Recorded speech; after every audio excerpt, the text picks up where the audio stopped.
Maddie, hi.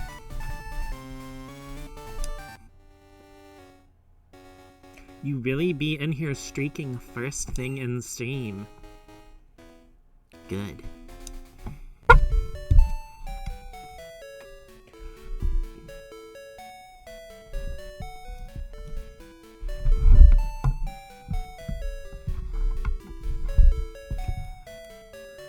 Gotta make myself a home.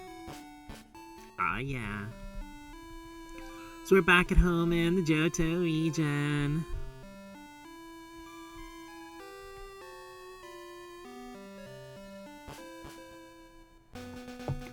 Let's see here. Last time on Pokemon Crystal. We live him at Pretz. Pocky.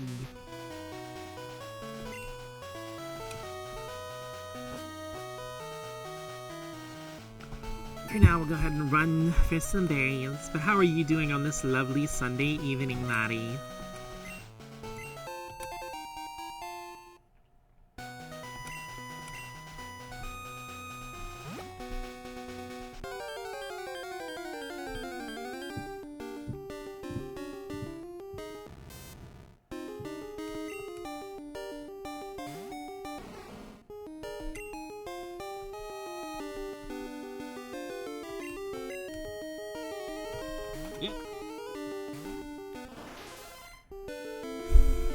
If you hear something happening in the background, the criminal is already doing her crime.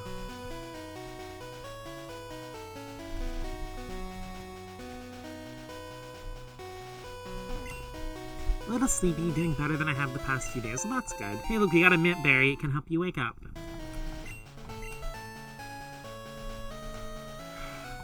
Hi Cole, how are you doing on this lovely Sunday evening?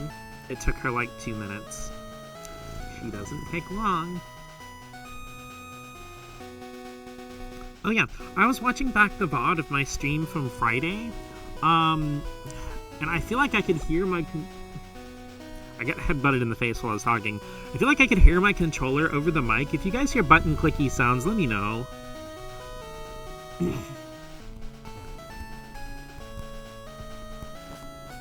If there's anything like that, any button clickies, any other sounds, you guys let me know so I can fix it.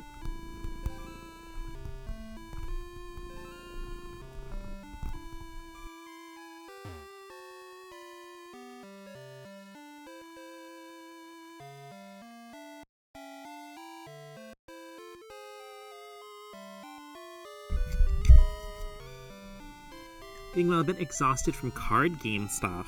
Which card are you gaming?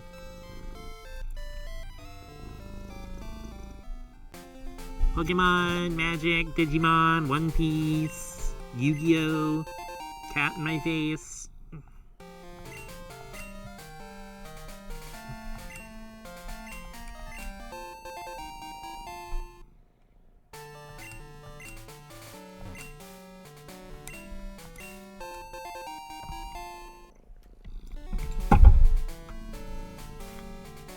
It was One Piece.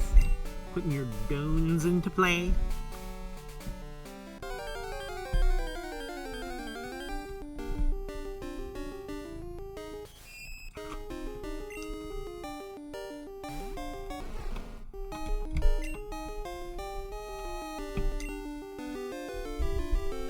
Take down, take down. Ow.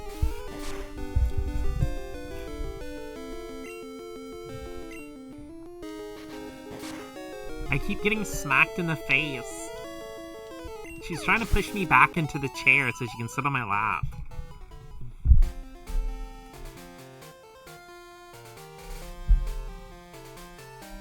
Girly Pop, it has not even been 10 minutes since I started streaming. Clam down.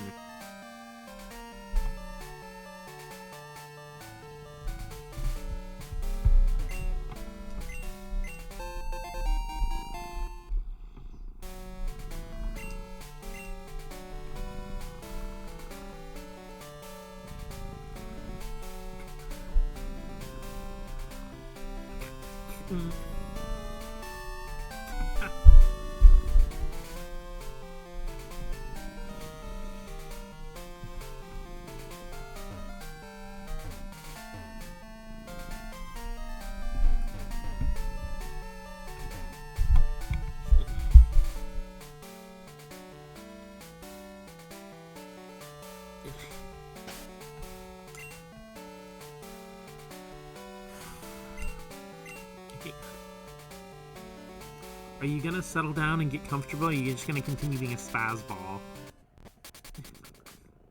I heard it too last time. It was kind of funny to hear you say that on the controller you have is pretty quiet. Kind of out of it, so I didn't think to bring it up. Damn it. I mean, it is quiet. It's quieter than my Xbox controller. It's just that the way I have my table set up, because before I had, like, the mic on the opposite side where I was holding my hands. Because I didn't think about it at the time, but the way I was sitting before, like, I was holding basically my controller leaning up against the mic. That's why I was worried about the button presses. Button ASMR. I'm not playing Melee.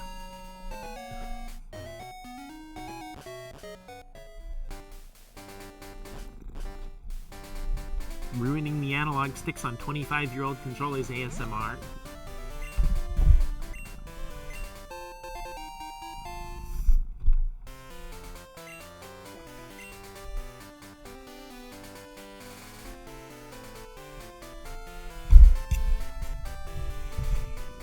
You guys also get free ADHD cat ASMR as she crawls all over my microphone and my table.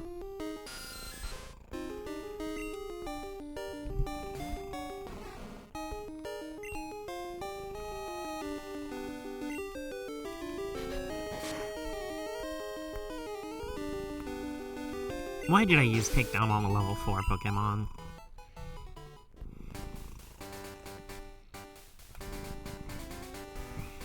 Cat ASMR go prrrr. Ow! That hurts!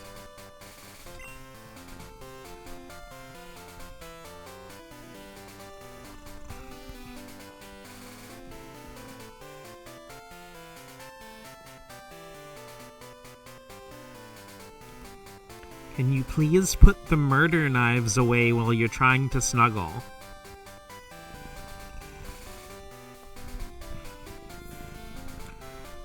Okay, give me a sec, guys. I'm gonna have to go put her somewhere else because she will not sit still.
Okay, thank you so much for your patience, you guys.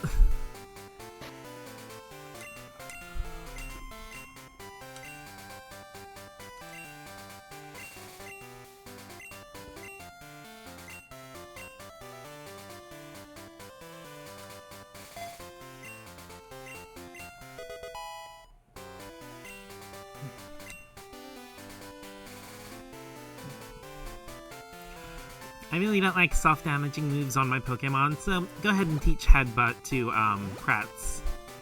Because I don't want it to have self-destruct. Eventually I'm gonna have her forget Takedown too. I think it's a her. Nope, it's boy. Sorry, Kratz.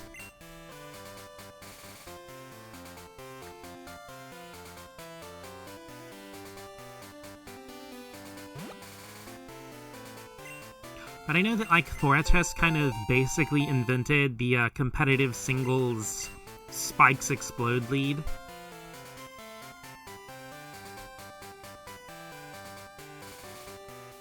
Because, I mean, hell, I'm pretty sure some NPCs do that in Round 2 of Stadium 2.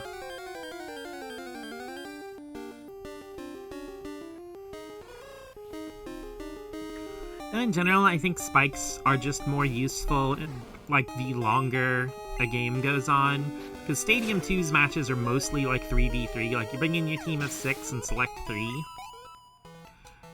And spikes just aren't as useful, I think, in 3v3 as they are in 6v6. I mean, they're still handy and stuff, but like, you're just not gonna get the same amount of value.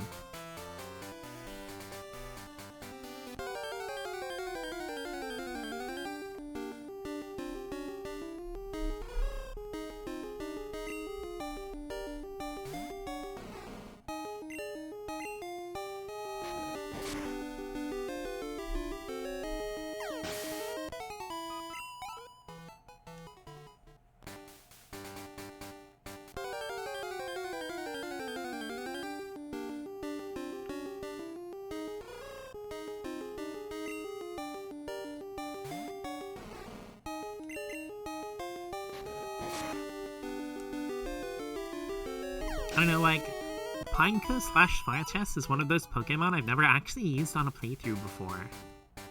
I mean, Fire Chest is Bug Steel, which is, like, probably one of the best type combinations. But it's just, like... Well, I hate to say it, but generally when you're, picking out Pokemon for, like, a single-player playthrough, the thing you're gonna want most is probably fast Pokemon that can one-shot stuff.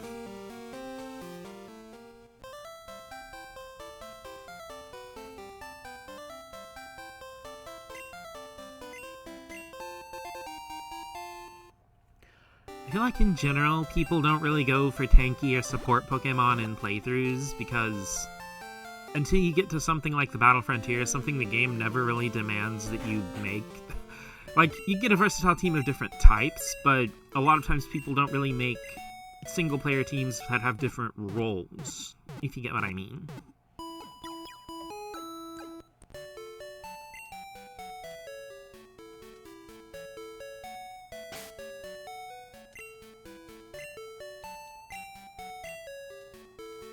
I think I've ever seen a Battle Frontier in-game. Let's see, you started with Diamond and Pearl. I know you played your brother's Emerald a little bit, but I doubt you probably played it enough to want to go do that. Because the Battle Frontier is an Emerald, Heart Gold, Soul Silver, and Platinum. Because Diamond and Pearl just kind of had a Battle Tower kind of thing.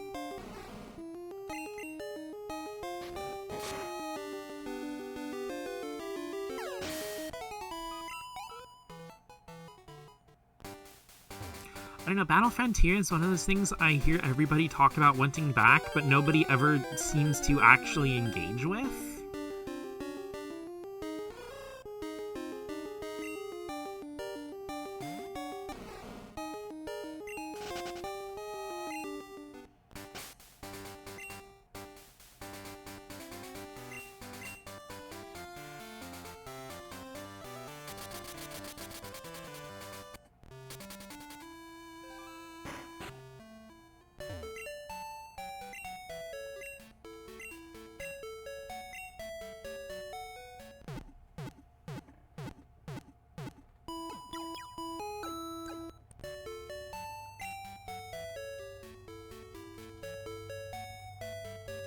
It's not something I knew existed until I was on the internet. It seems something could have been really cool with some adjustments.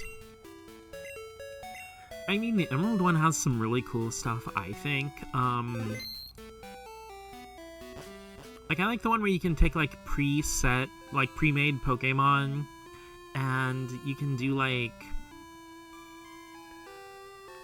You know, a thing where it's like 3v3s, but you can switch out which Pokemon you have with one of your opponents when you win. So it's got a really fun strategic element with it.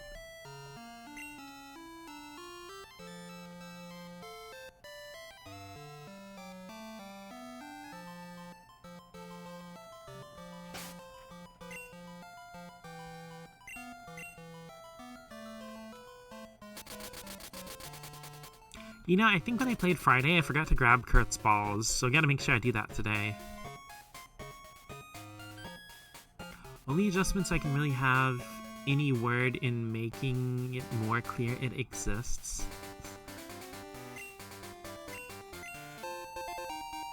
I mean, Emerald makes it pretty obvious, but I feel like they don't really emphasize it too terribly much in, like, Heart Gold, Soul Silver, or Platinum.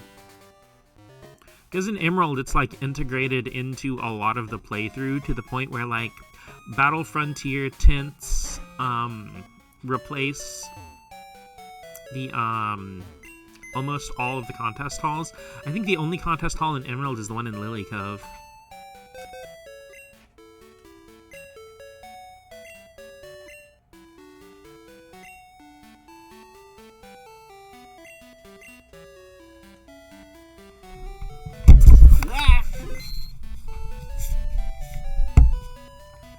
Can't blame the cat, that was me dropping the mic that time.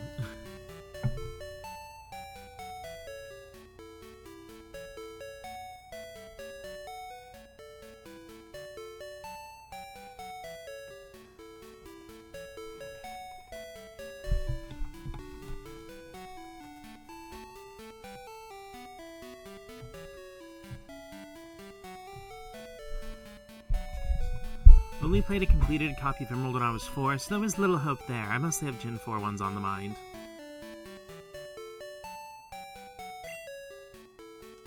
Move Mellow Cream over for a sec. Grab Pecan. Scott in the gym just going, yo, champion making!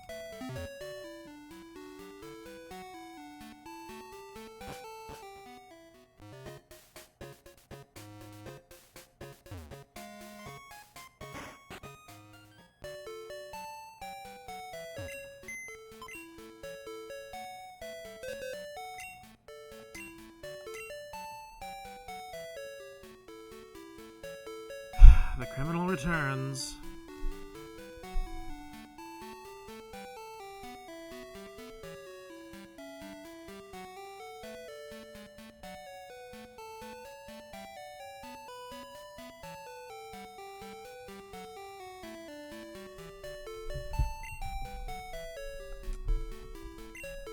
She heard you dropping the mic and got jealous. Literal mic drop.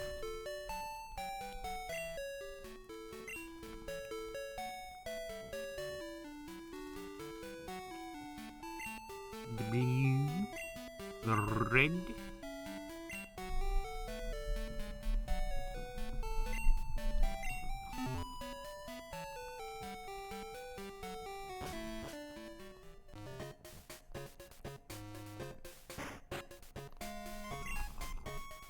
Notch, just finish your ball here. Friendly bonds.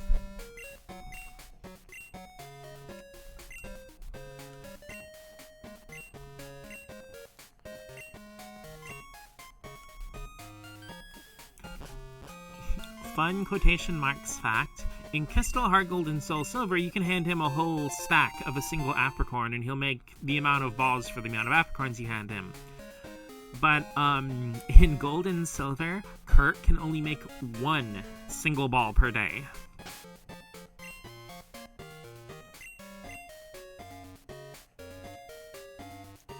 It's probably a limitation of the fact that, like, okay, Crystal only runs on Game Boy Color, but Gold and Silver can actually run on the original, like, 1989 brick Game Boy. Because the Game Boy Color has, like, more RAM and a few other extra things, horsepower and stuff, over the basic Game Boy.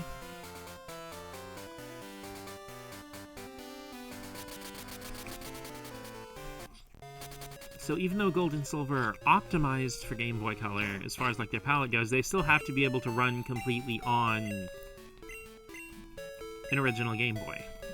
He lacks the heart and soul to make more, duh.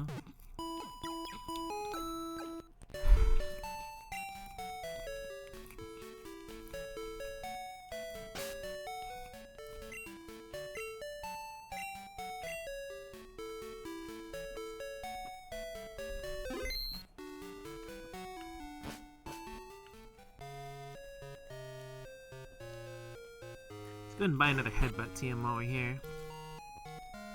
Oh wait, it's Sunday. We can go get another free return TM.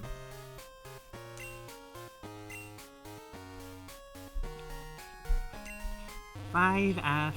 Can I get 5 Fs in the chat?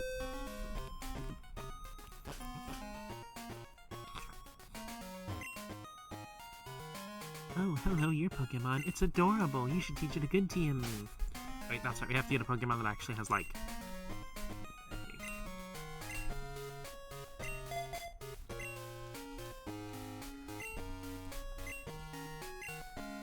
This move should be perfect for a pair like you.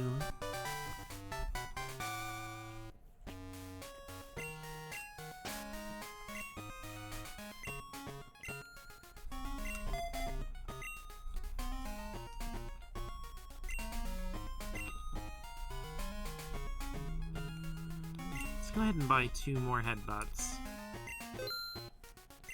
It's a really useful move that a lot of Pokemon can learn, so when we're leveling up a lot of our other Pokemon, it'll come in handy to be able to just teach them headbutt right off the bat, instead of having to deal with, like, tackle or whatever.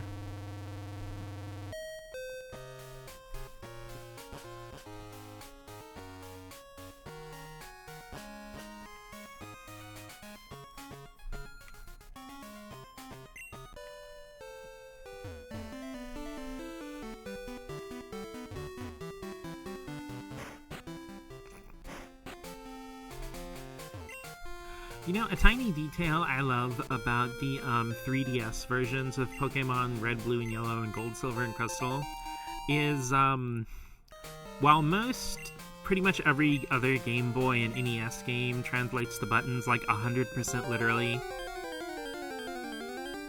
Like A and B are A and B on the Game Boy controller, and then Start and Select are Start and Select. But with the Pokemon games, their Game Boy versions also map start to the X button.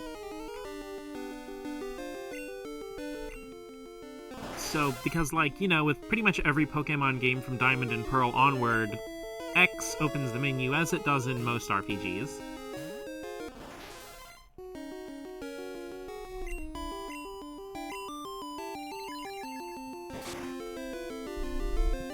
So I thought that was a really, like, kind of new player-friendly addition.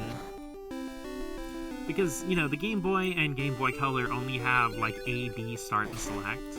So Start was the menu button in all the games before Diamond and Pearl.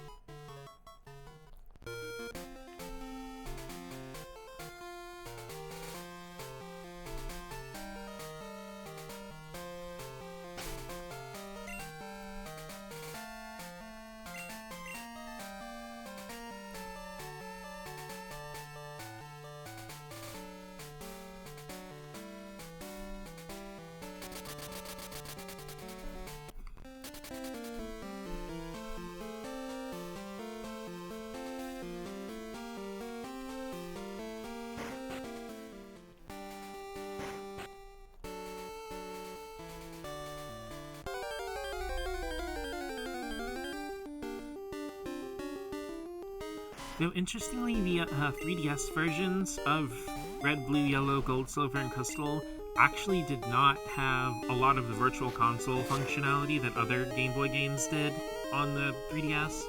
Like, you couldn't, like, do save states or anything like that. Or restore points, as Nintendo prefers to call them.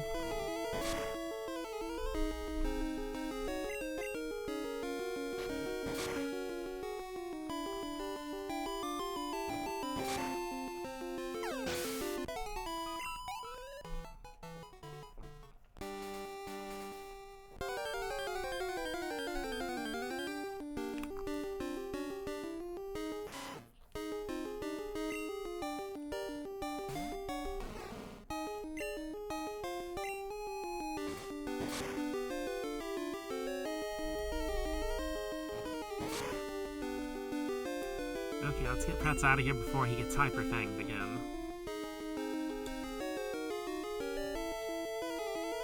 Man, I took out Pecan, and I freaking forgot to go and get the other 3 apricorns.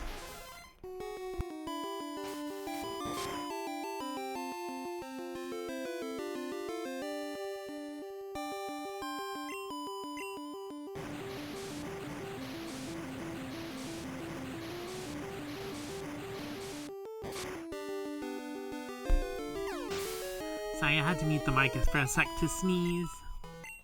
I guess blow my nose. It's been like, it got really cold all of a sudden today, and it's gonna be like cold again tomorrow.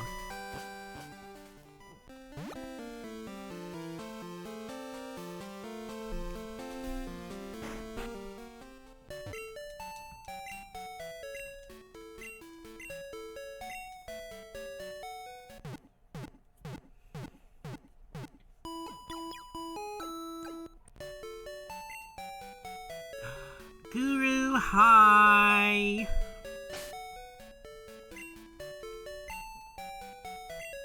How are you doing on this? Well, I guess it'd be Monday morning for you?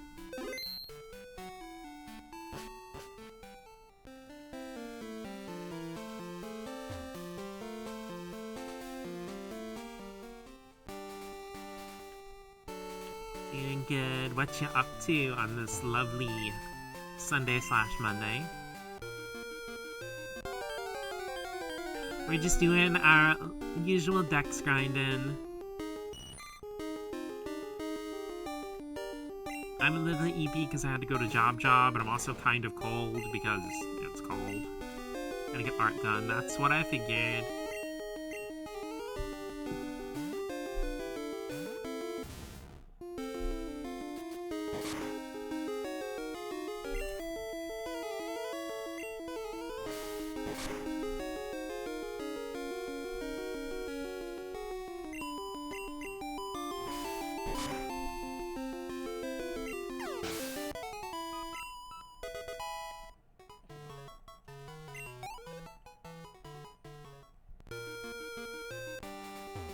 Yeah, Sandslash has like a really cool back sprite.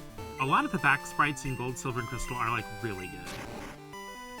Pidgey's back sprite in Gold, Silver, and Crystal is so good that it was literally just copied wholesale and recolored for the Generation 3 games. And I'm not complaining, it's a really damn good back sprite.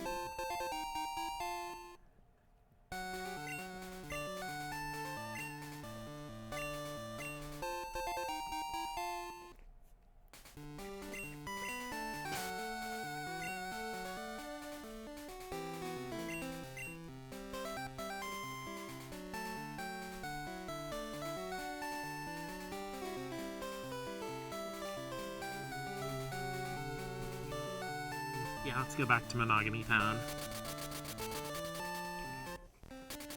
So you working on your comic, Guru, or are you working on just a single art piece right now?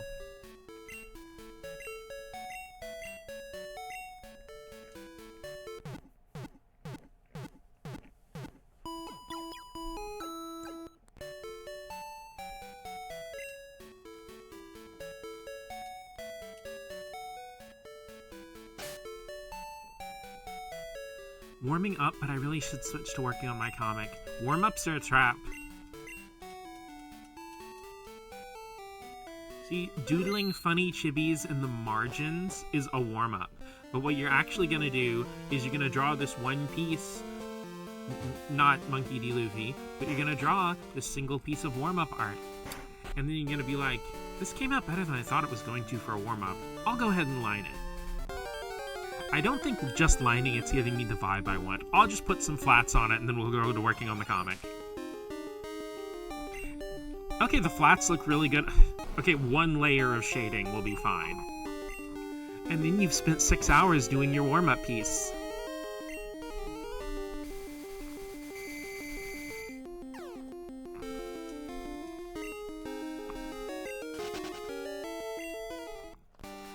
I hate how the warm-up stays in my mind and I want to finish it. Every time, it's a trap.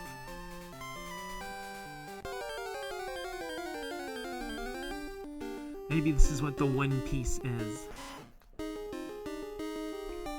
Monkey D. Luffy mission! Is this what Ode is trying to tell us?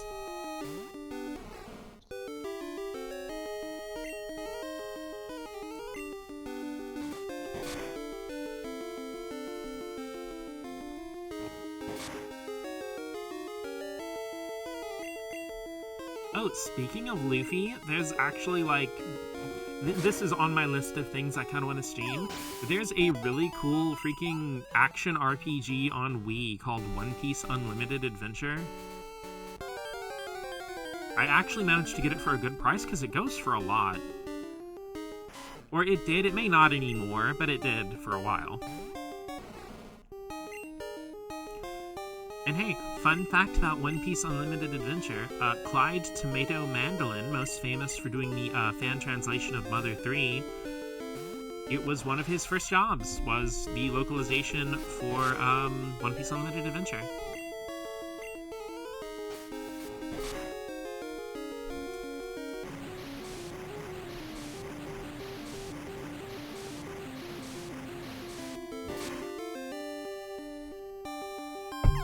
But in general, One Piece is a lot like Naruto in the way that, like, it has a lot of good games that even if you're not particularly engaged with the source material, they're just pretty darn good games. How can one single piece be unlimited? It's like unlimited breadsticks at Olive Garden.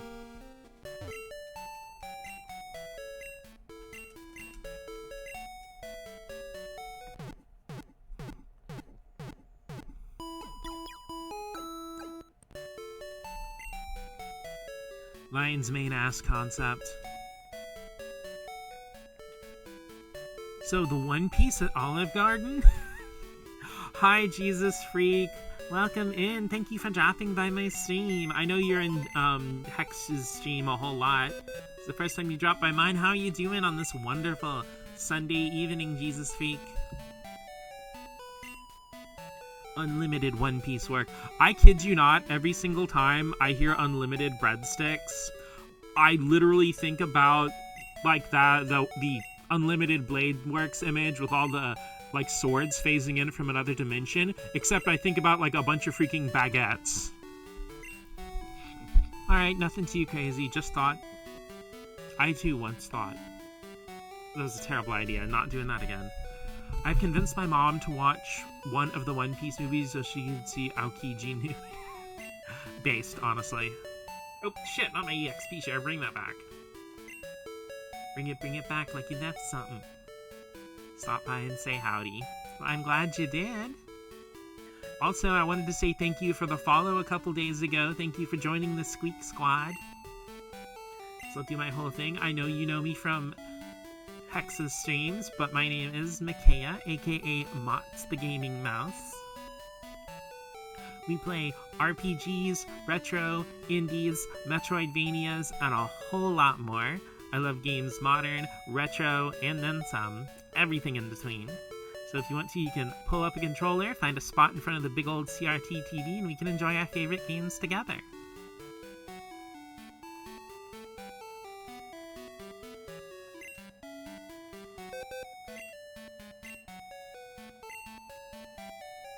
Stop by more often and watch your streams. Yay! I usually end up going live around 7 or 8 Eastern time, or East Coast United States. I actually don't know where you live, Jesus Freak, so if you're in like Europe or something and it's the middle of the night for you, I'm sorry.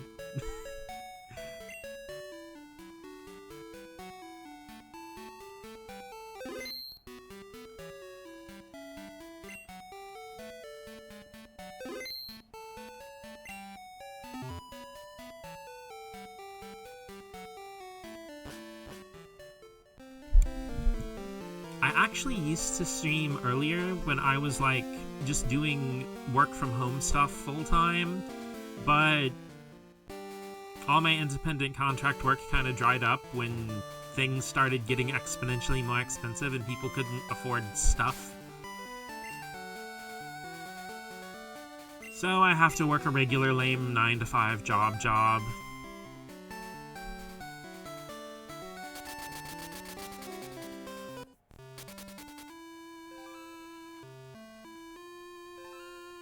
Yeah, right now with Pokemon Crystal, we're mostly just grinding and filling up the Pokédex. Because I can't really, like, do any trading or anything right now, so I'm gonna try to get as much of the Pokédex as I can without trading with another cartridge.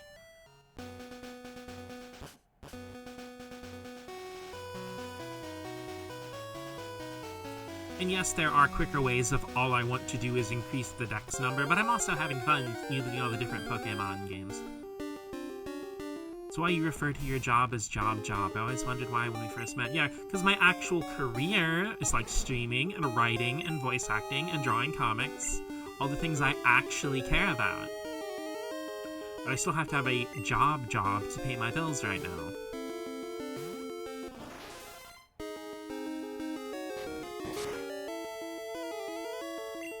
Because your career job is the thing that actually matters to you. Your job is the stupid, obnoxious, boring, lame thing you have to do because capitalism.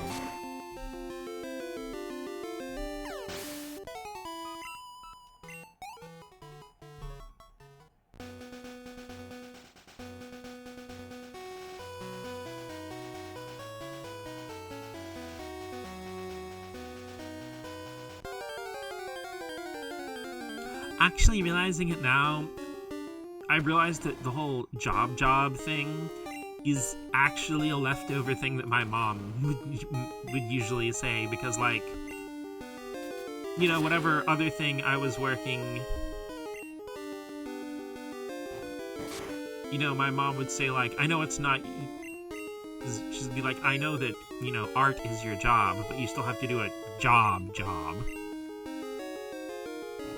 The big C that isn't cunt. Yeah, but the thing is, unlike capitalism, people actually enjoy being in cunts.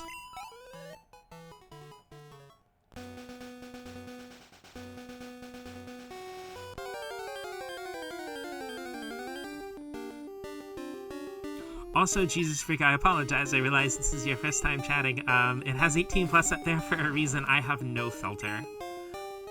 Though, you hang out in Jude's streams, so that's not anything new to you, probably.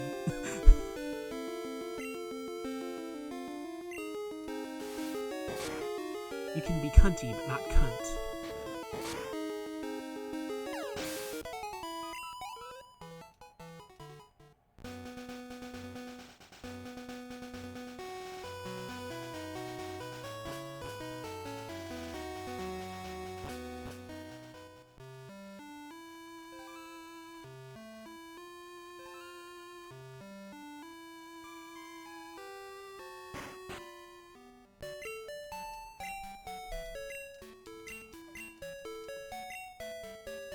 That's why you don't have fish, the whole no filter thing. It's true.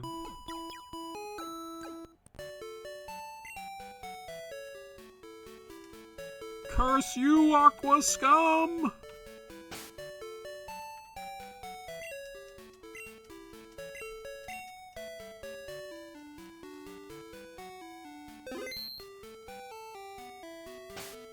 Okay, cuties, I will be right back. Everyone point and laugh at the fishless one. No! I'll buy goldfish crackers to make up for it. I'm gonna run to the bathroom real quick. I'll be right back.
Okay, I have returned.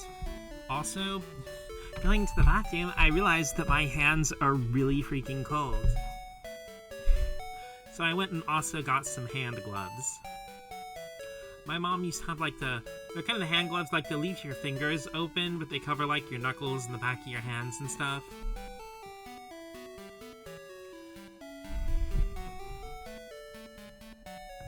No fish on a Thursday night? Sad. It is the day for fish too, truly waste. Can't criticize me for not having fish, because I enjoy eating fish. I mean, yeah, you're a cat, you're in Japan, it's like a big fishing, kind of thing, so like, of course you'd be sitting there by the dock, the cute little kitty cat, taking a break from drawing incredibly hot men having gay sex, so you can sit there and steal a fish from the fishermen as they chase you out and like, damn cat, get out of here! I mean, eating fish in front of a fish is a pretty unique experience. Few indulge in and fewer savor, so... Mots, you still awake? This is Anthony the hiker. The other day, I was watching my Geodude eat some berries. It looked like it was enjoying its meal, so I decided to try some. Not sure people should eat that stuff, but it was delicious. Lately, I've been running across wild Zubat quite often. They're easily taken care of. Alright then, be good.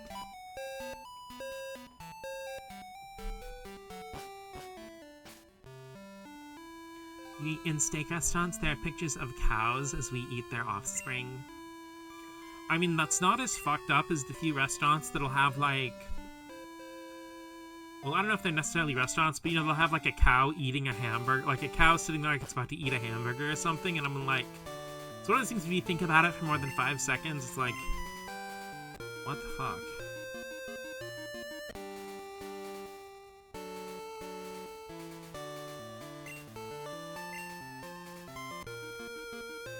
Yeah, that's like super mega fucked.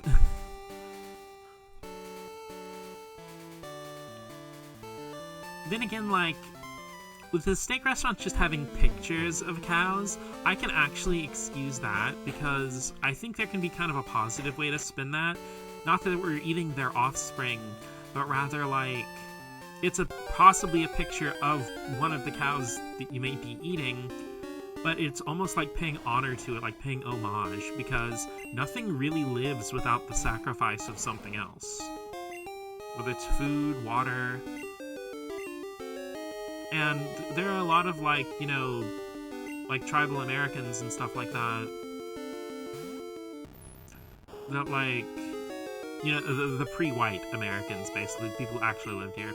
And a lot of times they would pray to the animals that they would kill and hunt, basically thanking them for their sacrifice so that they could keep on living. To me, it's more disturbing than putting a fish like you and eat them. Many animals protecting cannibalism one way or another. Yeah.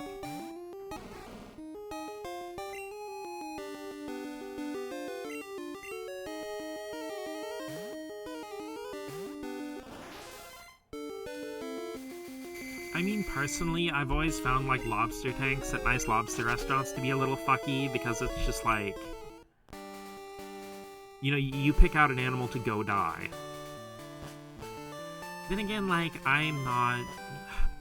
I don't know, like, it's always been weird to me how people will, like,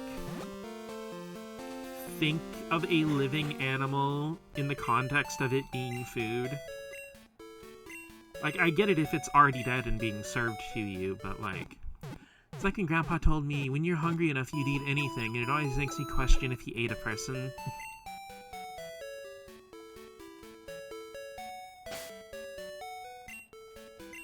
Maybe not a person, but he could have been in situations where he may have had to eat animals he'd rather not. Because a lot of people have some pretty big compunctions about eating, like, dogs or cats.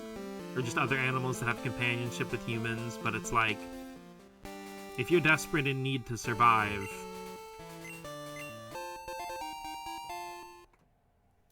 And I'd never judge anybody for, especially if they were in a situation like that, where it was survival or nothing else. I think it's safe bet that anyone who was involved in a war did at least one deeply fucked up thing beyond the obvious. Yeah, unfortunately it just kind of comes with it.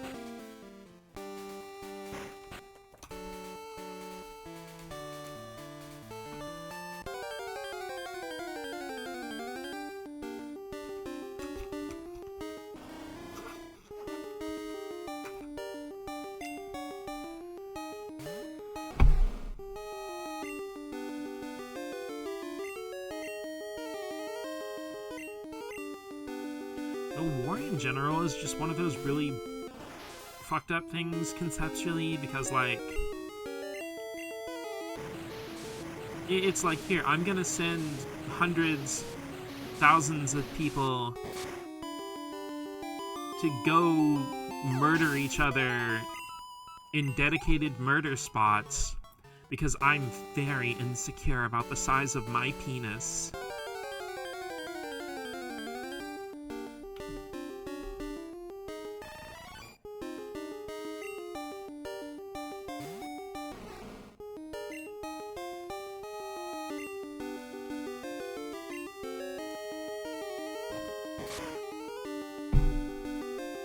And many of those people were considered little babies 2 weeks ago, yeah.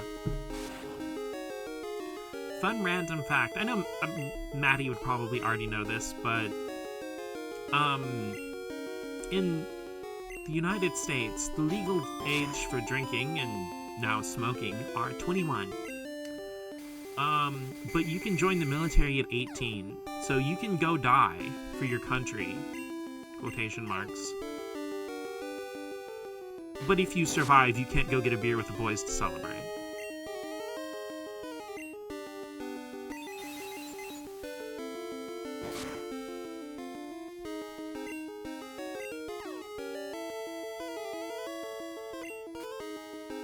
Do not confusion.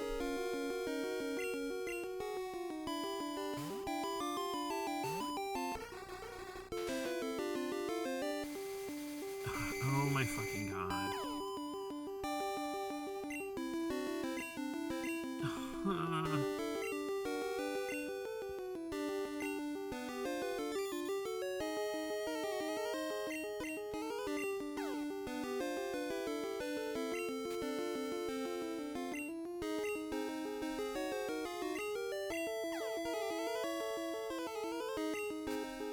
This Venomoth's beating my ass.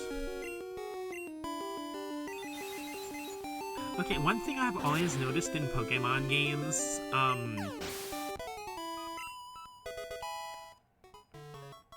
that I've never really seen anyone point out, and I don't know if anyone's ever looked into it, but almost always, if I'm fighting a Pokemon with a confusion move like Supersonic or Confuse Ray,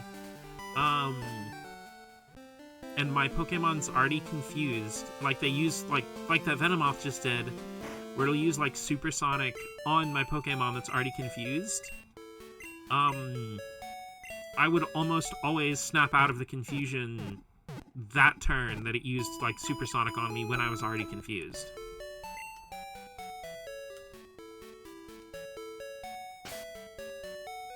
So it does make me wonder if that's, like, a thing. I don't know if it's, like, specific to the older generations, but I'm fairly sure it's at least happened to me in, like, some of the 3DS games, too.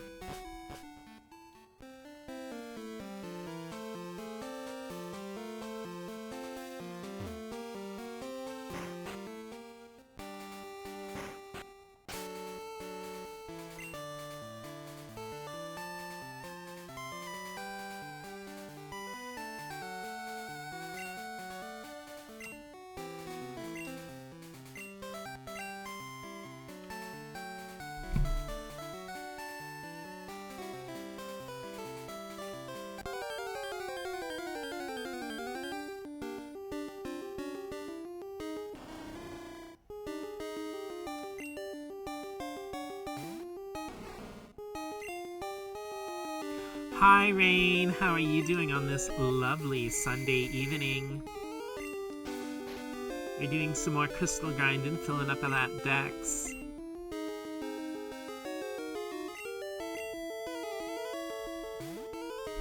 I feel bad that the topic of war popped up. I just mentioned my grandpa because he was a goofy man who was always vague about stuff. Oh no, like, baby girl, we pop up a million billion topics at 100 miles an hour anyway.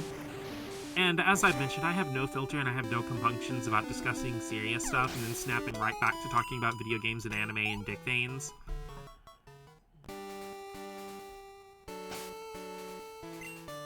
He really was the Showa authoritative figure who was vague about life lessons.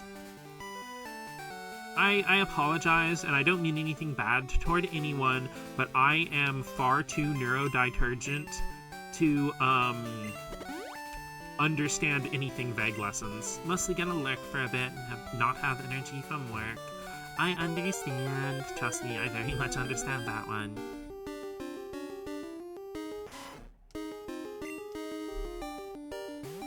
Anyone should feel bad? No one should feel bad about a topic. I'm the one whose yap filter does not have a stopping point.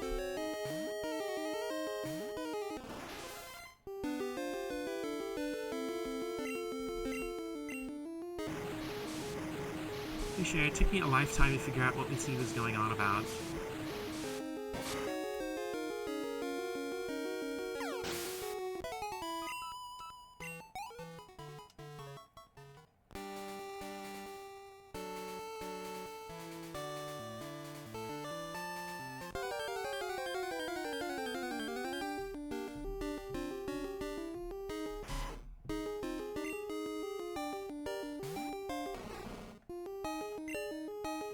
Anyway, also, everyone should go follow Rain, because she's been doing this really cool stream where she's going through, the Gen 1 Pokemon games and stuff, and using, like, Pokemon with lower stats, or Pokemon that don't get used very much.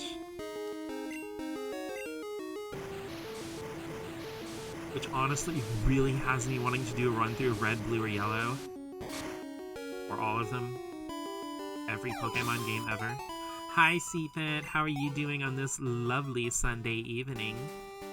We're doing some dex grinding in Pokemon Crystal. Both my grandpas were veterans, so I associate grandpas with having served in a war without any thought of it. War.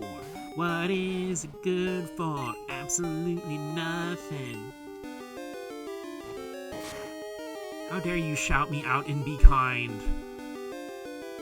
Oh wait, that's a good idea. I do have a shout out, don't I?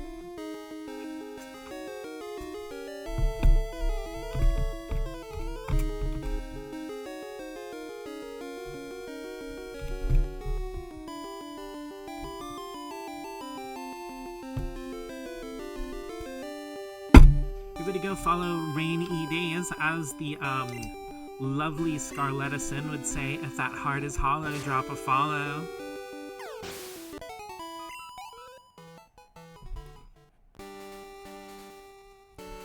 Doing good? That's good to hear.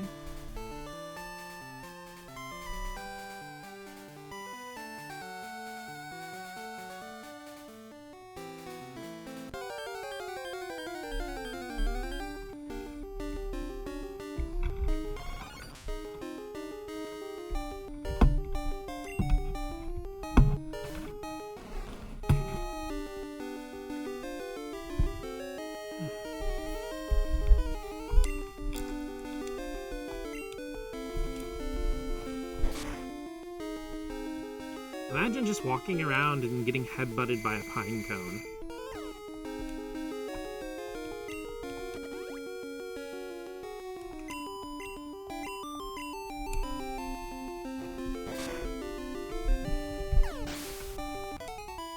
Even though, like, despite its English name, I'm pretty sure Pineco is supposed to more be a bagworm.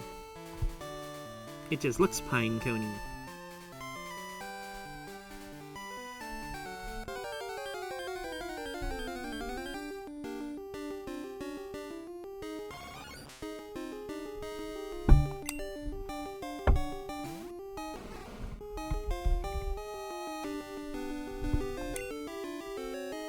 Getting headbutt by a pine cone. Huh, that's my Thursday morning. That's the second time you've mentioned Thursday. Guru, did you lose track of what day it is? Or your Thursday is just really action-packed? All new action-packed Thursdays! Fuck, I forgot to give him another freaking Bitterberry.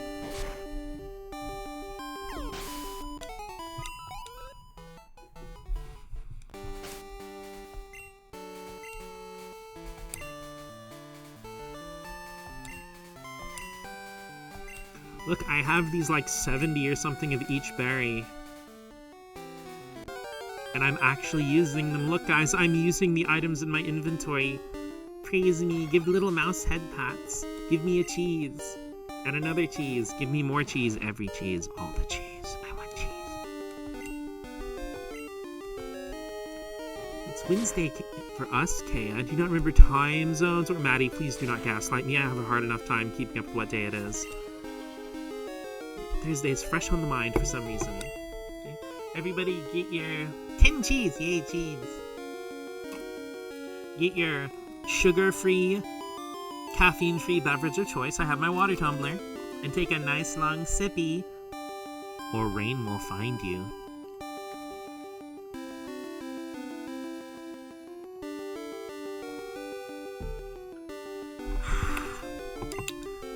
That's some good Mizu.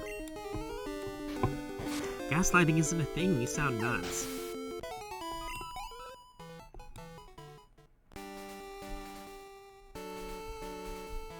You see, Rain, you joke, but like the few times I've started my stream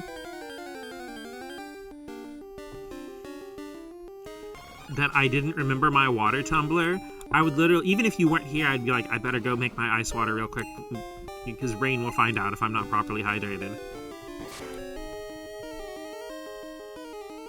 When I think about it, I'm suddenly in need of a buff mouse man. I'm sorry, all I could think of there is the way that you draw like Keisuke, but with like little Mickey Mouse ears.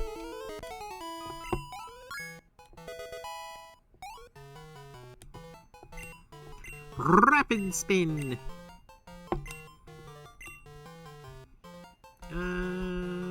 Give it a takedown. Take down, take down. Taken down on the word go.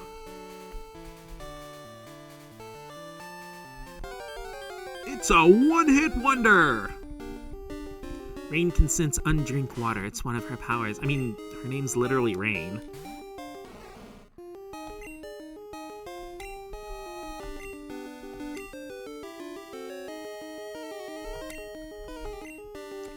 I hate how flustered I get when you mention Keisuke. We all need super muscular mouse man. Or that one 90s Disney short, Runaway Brain, where like there's like an alternate like hulked out Mickey who's going crazy.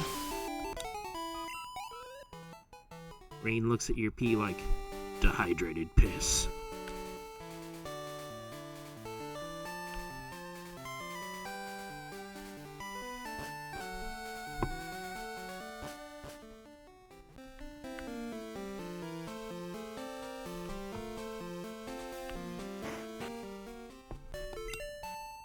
Dehydrate your piss? No! It was nice and clear!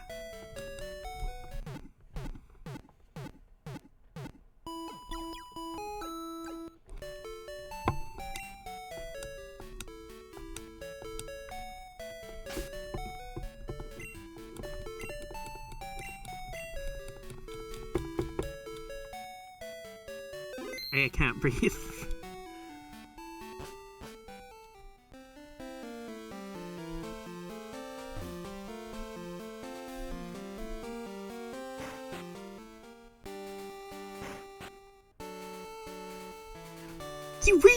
Boss? Yeah, what is it, Kaz? Well, I couldn't help but notice a couple minutes ago that your pee was like a really dark yellow. Have you been hydrating properly? Kaz, I'm in the middle of a damn desert. I know, but I just want to make sure you're taking care of yourself, boss. Wait, you were watching?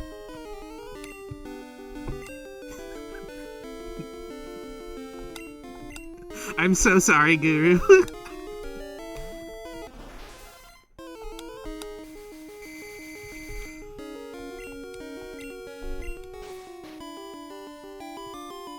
Damn hypnosis got me. Why am I training over here when there's so many damn status effects? Argle, blargle, blargle, blargle. Okay, I'm gonna use this net berry, and you better not hypnosis me again. Kaz would, I know.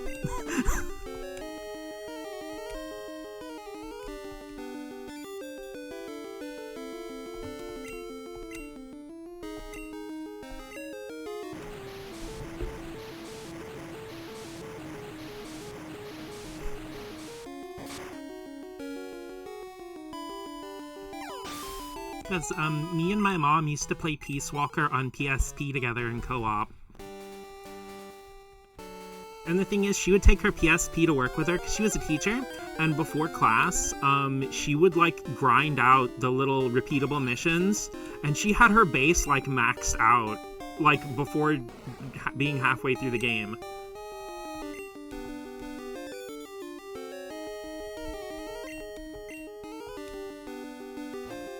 And I'm sitting there with like my dinky piddly ass base, and I'm like, oh, what the hell?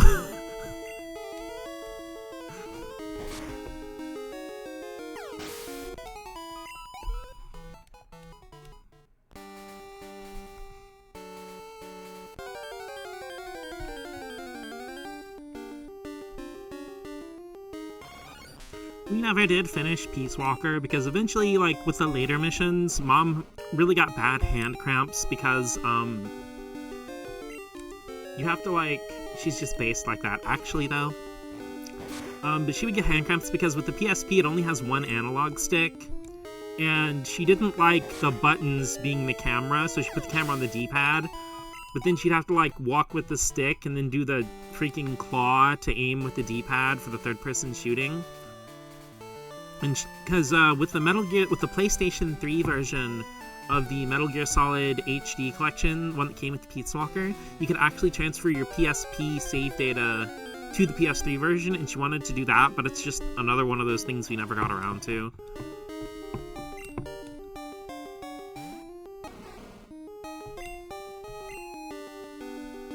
Because she ended up buying the 360 version of the HD collection because she got like the special edition with the art book, and it was marked down to be like the same price as the standard edition. But she didn't know about transferring like the PSP save data to the PlayStation 3 version until after she'd already bought the 360 version.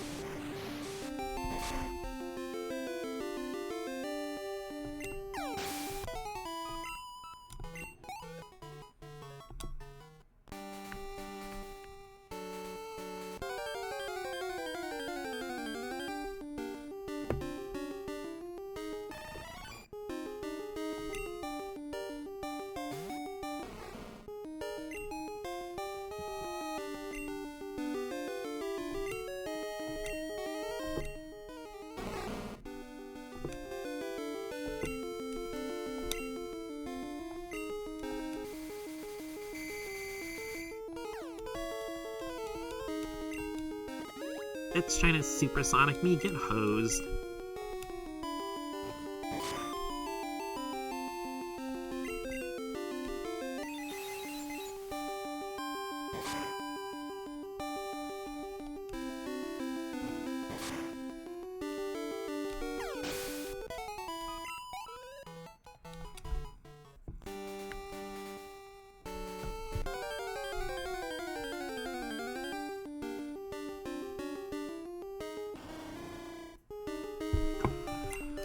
Also, random Metal Gear thing, like, the implication, seems to be that Kazuhida Miller and McDonald Miller from Metal Gear Solid 1 are the same person. Don't talk about the specific spoiler, I know that. I'm just saying, like, we're supposed to assume that they're the same Miller. But, like, did he change his name? Is it supposed to be a different person? Are they related? I mean, granted, I know all the stuff with Kaz was made after the fact. But the thing is, like, the more backstory lore they add to Metal Gear, the kind of less congruent it tends to be. And it also falls into the prequel trap of things being a little too convenient a lot of the times. Should have been Millist. And his great-grandpa's named Mill. Everything's coming up, Millhouse! I'm so sorry, you guys. I am on something tonight.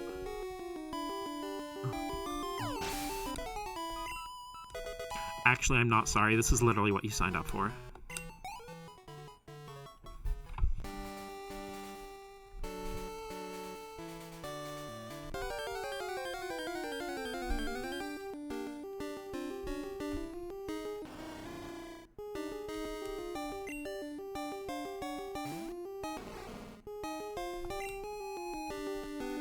Personally, I tend to be a bit hit or miss with some of the jokes in The Simpsons. But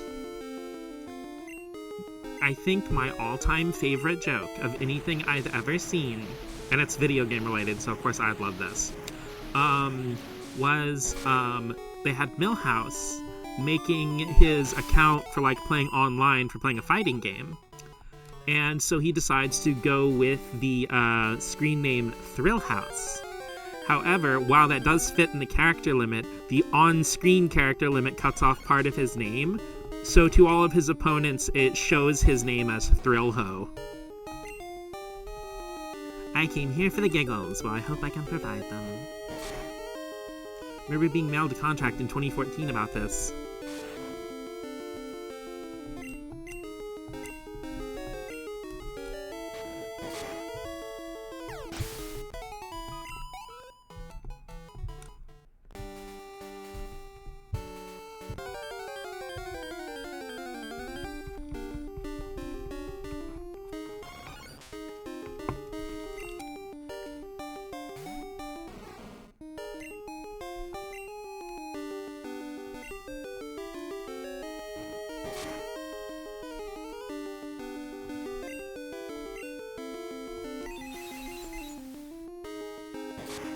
So Dot finally settled down and stopped trying to push me back into the chair.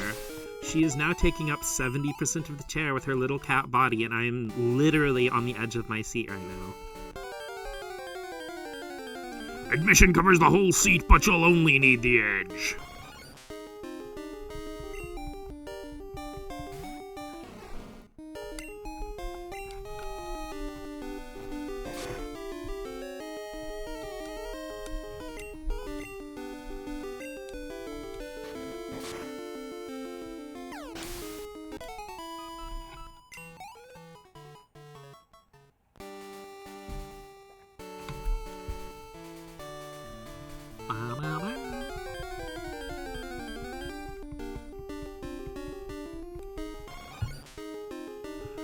We don't need the details about how you're edging right now, but alright.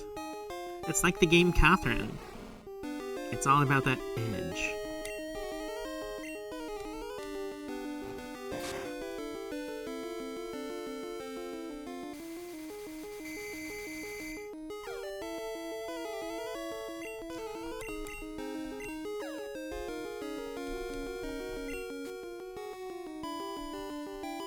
You know, maybe that's why edgelords are always so angry and frustrated, because they never get to finish.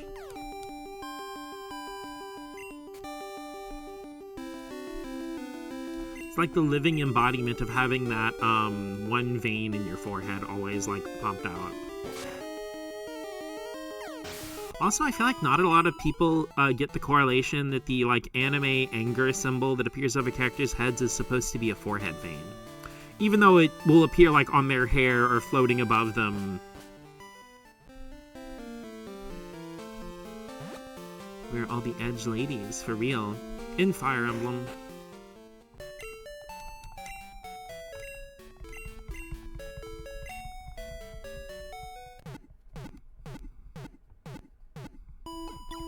Oh. Yeah.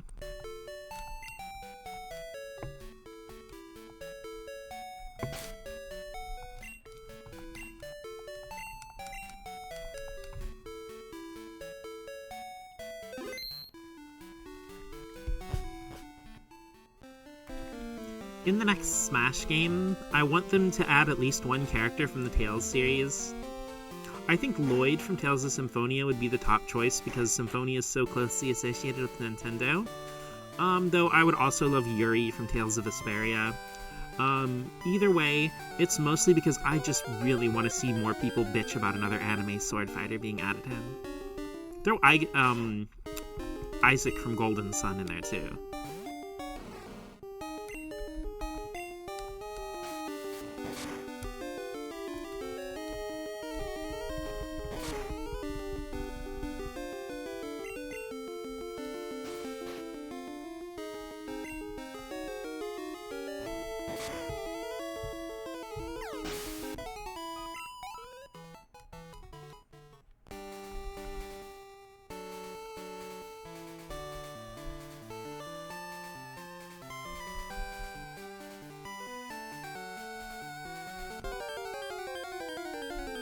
Everything is a sword these days.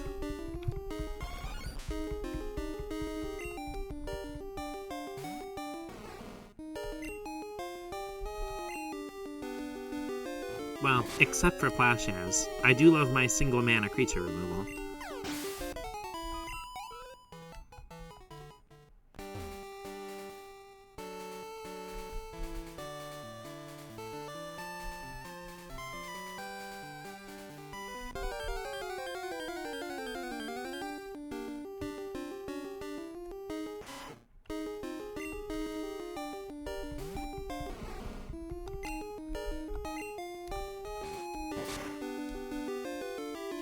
Oh, look at Pretz tanking that Hyper Fang like a freaking boss. Get Pinecone.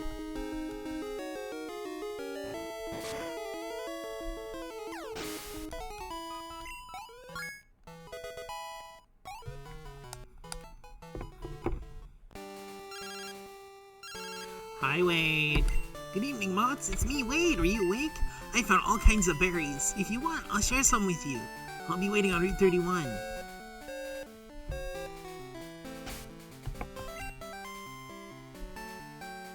Wade is such a homie.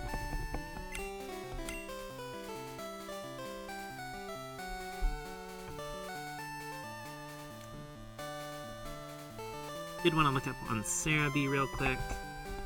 I wanted to check what level Pineco evolves. I think it's 33, but I want to double check.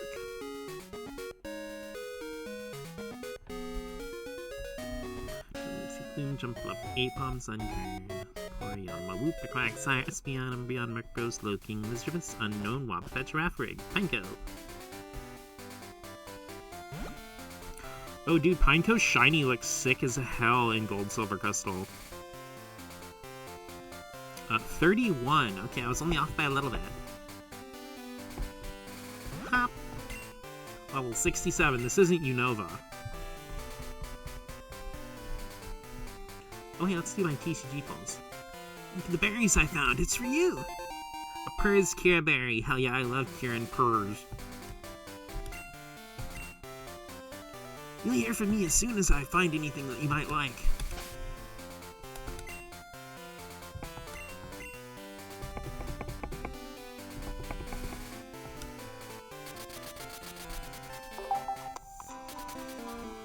PCG Pocket Pull time. Let's see what we get today.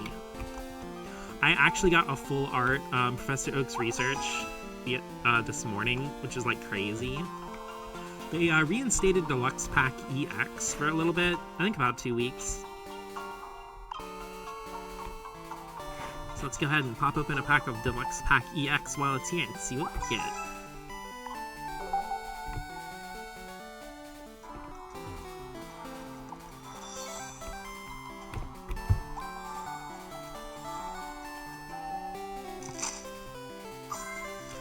Jatini. Whoa, I got a shiny full art Darkrai EX. The crazy part is that's not my first shiny full art Darkrai EX. Rocky Helmet and a Lantern EX. Well, the regular EXs, you're guaranteed 1 per pack in the deluxe pack, because you only get 4 cards instead of the usual 5. Giga Luck. I don't know what it is, like, I was not getting jack out of Crimson Blaze, but whenever they put in Shiny Pack, the Pack EX, because I got, like, that full embossed art Eevee, like, a few days ago, and then I got the full art Oak, and I just got that shiny Darkrai. Like I said, it's crazy, because with the regular pack, I've not been getting anything.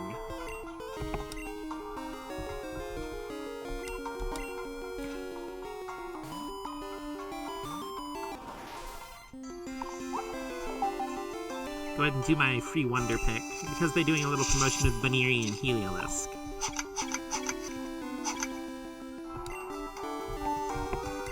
And I am not one to say no to free stuff.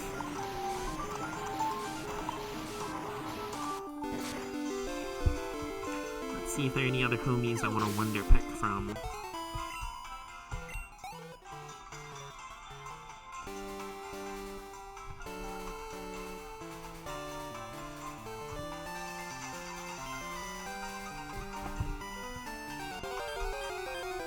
Nah, I'm not gonna do any other Wonder Picks. Just call it a night on TCG Pocket for now.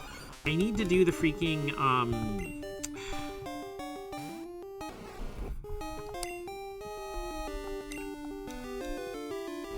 the battles for the, Mega Latios promo. But it's one of those things like, I remember in 2013 when our state had an outbreak of PRRS, actually. It's because you guys didn't plant enough PRRS cure berries.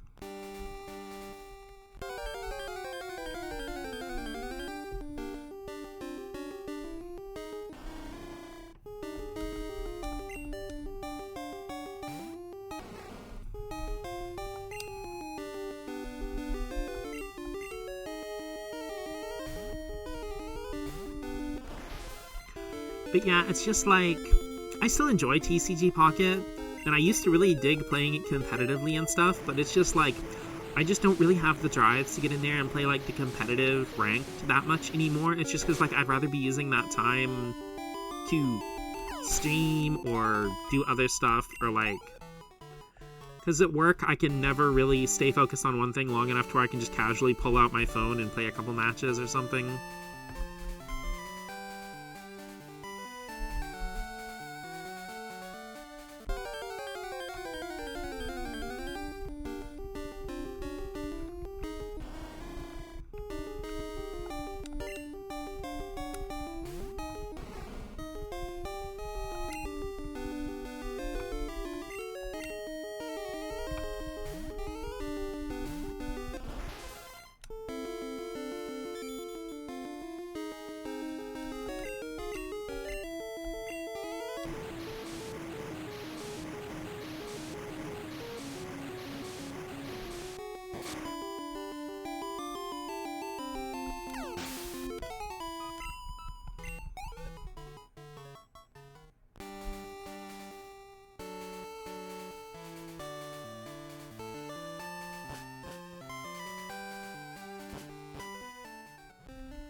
Okay, I kind of want to teach Haunter a non-ghost type move so it can actually fight normal types, but I don't think I have anything they can learn because it can't learn the punches.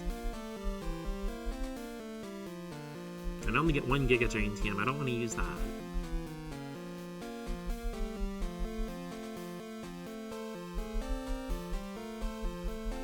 Because I know Ghastly can learn the punches as egg moves in some of the later games, but Ghastly and Haunter can't learn them with the TMs in Gen 2.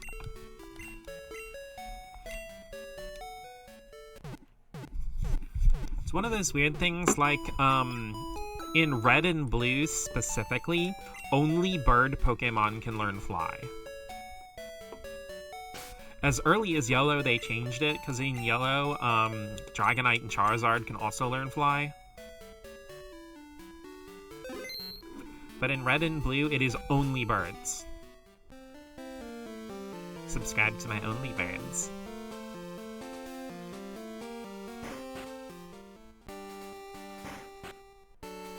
Bird up.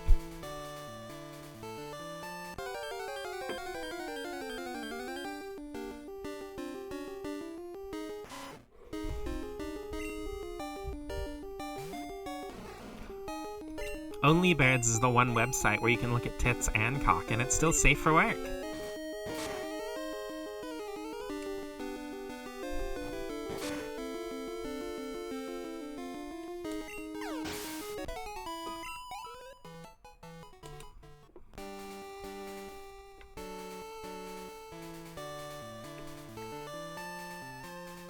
You know, it's a good thing I don't rely on YouTube monetization for these.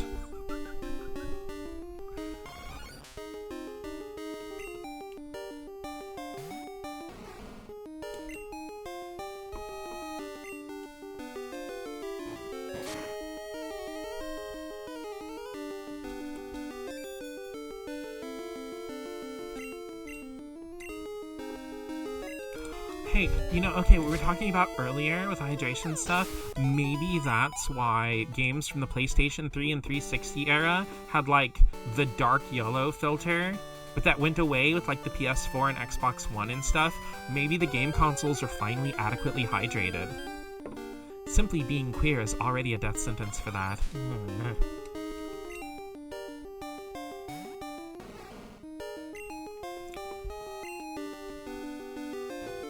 Wait, listen, by being a woman, my entire existence is already sexual. Somehow.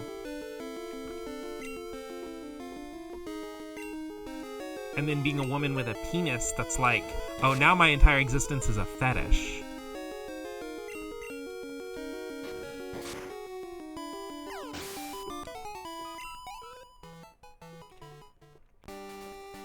So when I'm sitting here with a sweater and a big loose floppy pair of sweatpants with my hair up in a towel, a mud mask on my face, playing Animal Crossing New Horizons on my Nintendo Switch, that's incredibly sexual somehow.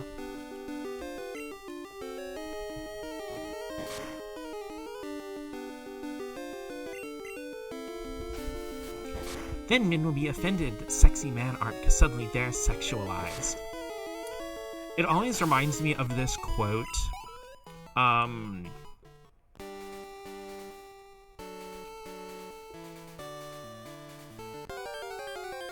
don't remember the exact quote. I know the exact comic you're referring to.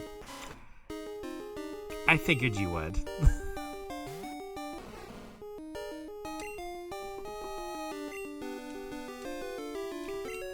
But I remember this quote. I don't remember the exact wording, but it was something to the... So I'm kind of paraphrasing, but it's something to the effect of, like... When you're the ruling class, equality feels like an attack.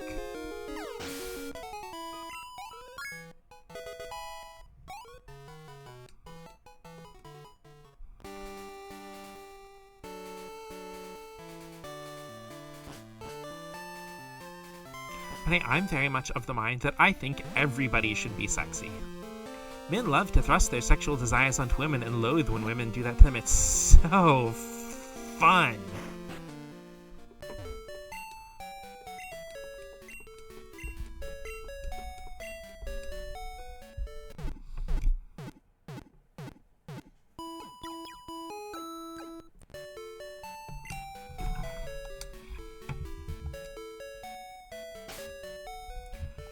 See, I was kind of making a reference to that comic, but I have lived that exact moment myself. But usually I'm playing Animal Crossing on the TV with my Pro controller. I almost never play my Switch in handheld mode, actually.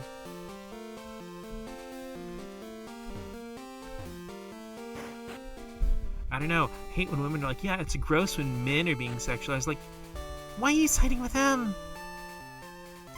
Yeah, I will never understand, like... Obviously, women who are attracted to men will be like, oh, you know, it's gross when a man does this thing, and the thing will be like something like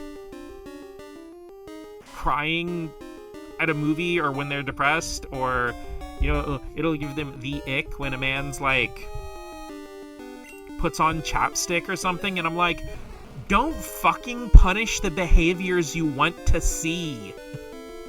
Cancel every birthday party at Chuck E. Cheese because something better exists already.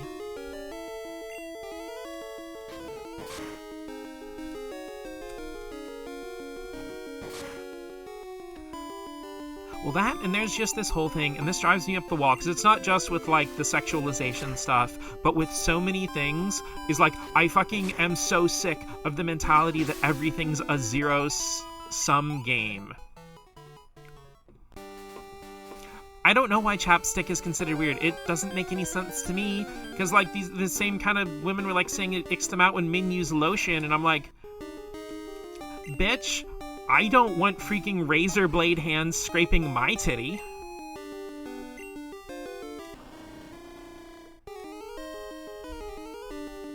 But no, it's just like, nothing in life is a zero-sum game. We boost each other up because there's room for everybody. There's more than enough room for everybody. There are no winners, and there are no losers.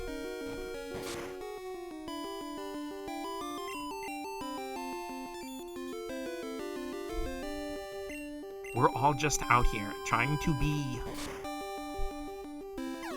Straight people are weird. I don't understand it one bit.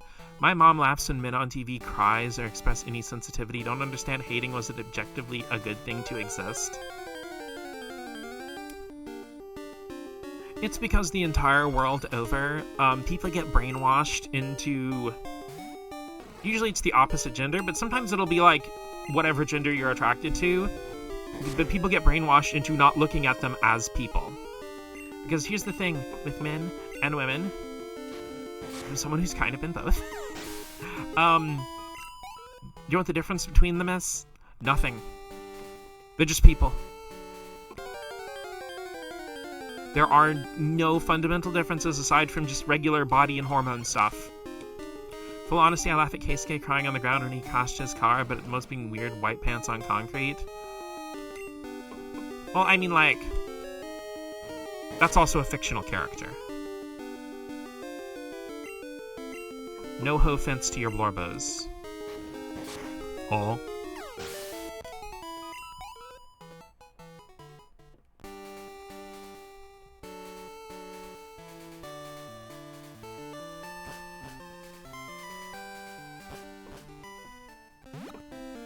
Besides, I've been on my knees in white pants on concrete before.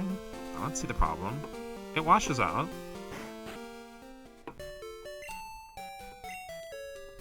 Pro tip though, if you're gonna do that, like throw a pillow or like a folded up coat under your knees. It's like that hurt after a while.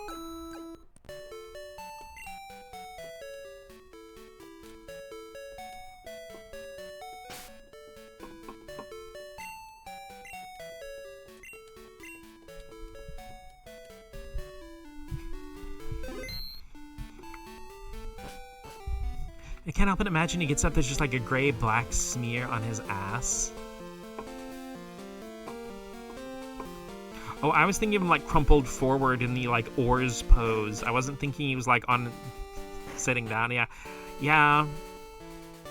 You see, I've had that the other way, is like usually when I have to get out and go to work at job, I wear like black pants, and I've like sat down on the sidewalk and like every bit of like white and gray dust on the sidewalk was just on my ass. Wet concrete, there'd also be a permanent imprint of his ass on the sidewalk now. You see, if that were the case, then Guru would just be like carving out and stealing that piece of sidewalk, just framed on her wall.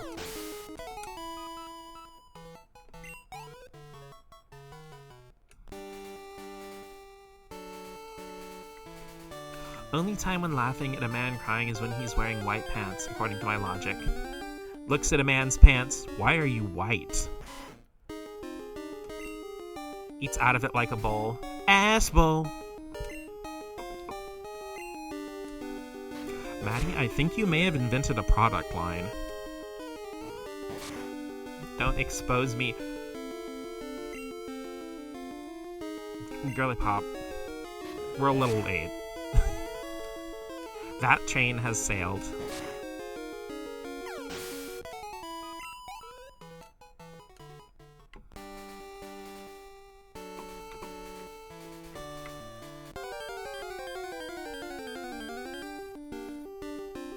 Everything you say exposes yourself. Maddie is not wrong. Please don't tell me you read my tweets yesterday as my weakest moment. I read your tweets every day. I keep up with all my cuties, so I don't miss a single thing. Not one single thing.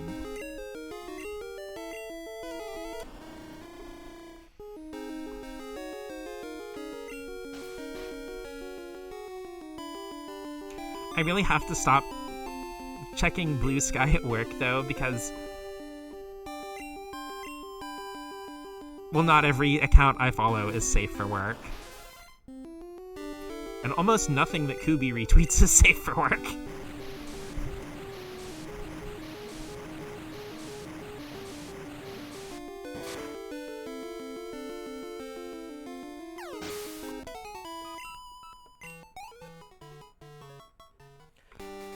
But then again... I live by the philosophy of fuck it, we ball. Sometimes literally. Between Wit and Guru, your timeline is doomed / positive. You see, I nodded my head there and I realized you guys can't see it.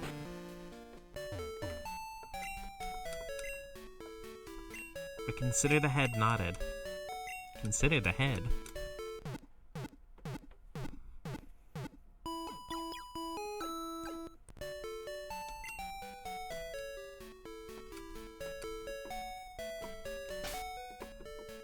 Saving the game, saving the game.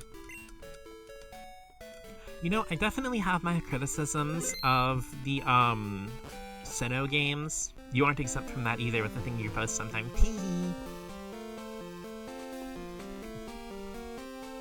You've heard of Dormouse. Now get ready for Whoremouse.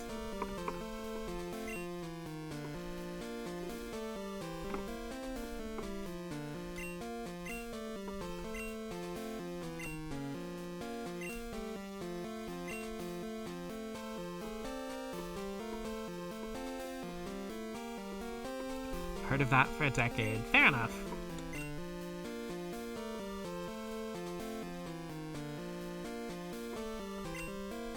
Well, it's moving to the point where it's like getting significantly more than that now. It's already 2026. Next year, Kubi will have been married for a decade. I'm a filthy mad enjoyer. I can't help it. Right now, I'm on Route 38. If you're close by, let's battle. I'll be waiting for you. See ya. Listen, as the local pansexual, I am an enjoyer. Just in general. I enjoy.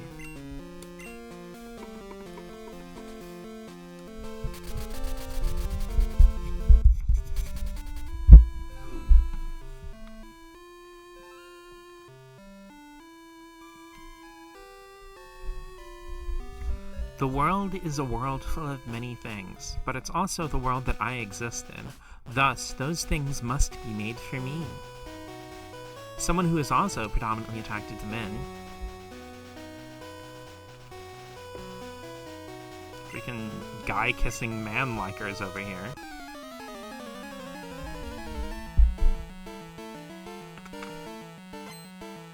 I think I just did that too close to the mic. I'm so sorry you guys had to hear me crack my knuckles. They're not like Sonic, they don't charcoal.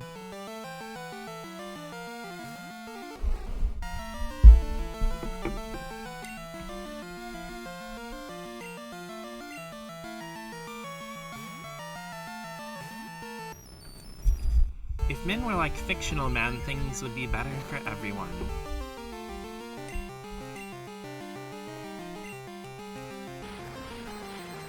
I mean, I think there are a good amount of men in the world who are like fictional men. It's just that, like, unfortunately the dipshit butthead assholes are much, much louder and tend to have a lot of money.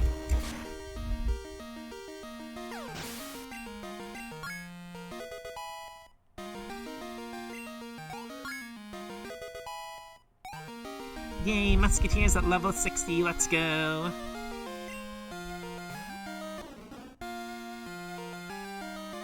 Gold Duck with the leg wiggle. Bolts your thunder. Oh. Whoa.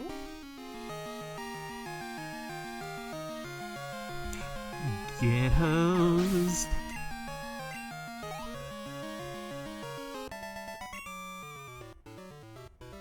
I see. So you battle that way. When is Musketeers gonna evolve into Magnezone? Give it about 7 years.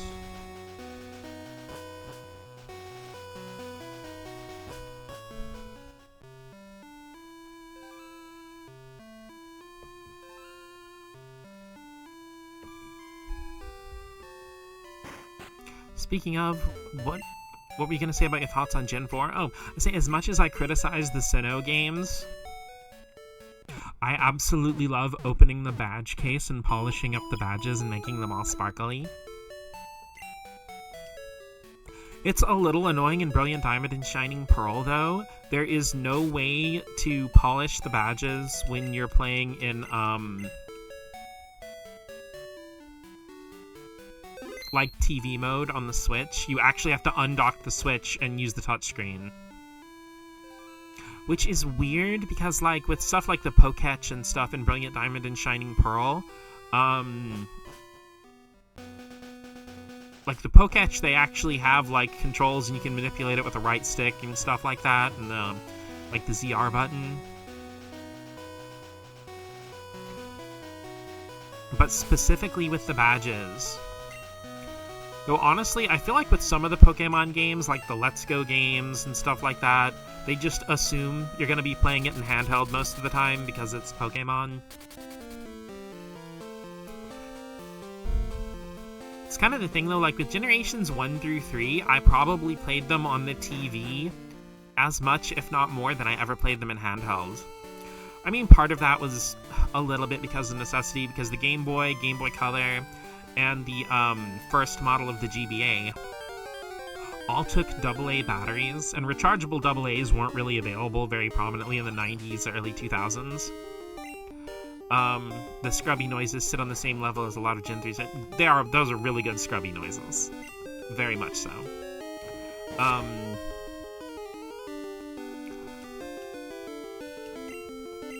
But I spent just about as much time playing like Red, Blue, and Yellow on the Super Game Boy on my Super Nintendo, or playing any of the Gen 1 or 2 games on Pokemon Stadium with the Transfer Pack, or Stadium 2. And then I had well, I say had in past tense, it's sitting right here beside me. Hi, GameCube. But you know, I have the GameCube with the Game Boy player. And so, like, you can play the GBA games and all the Gen 1 and 2 games as well on that.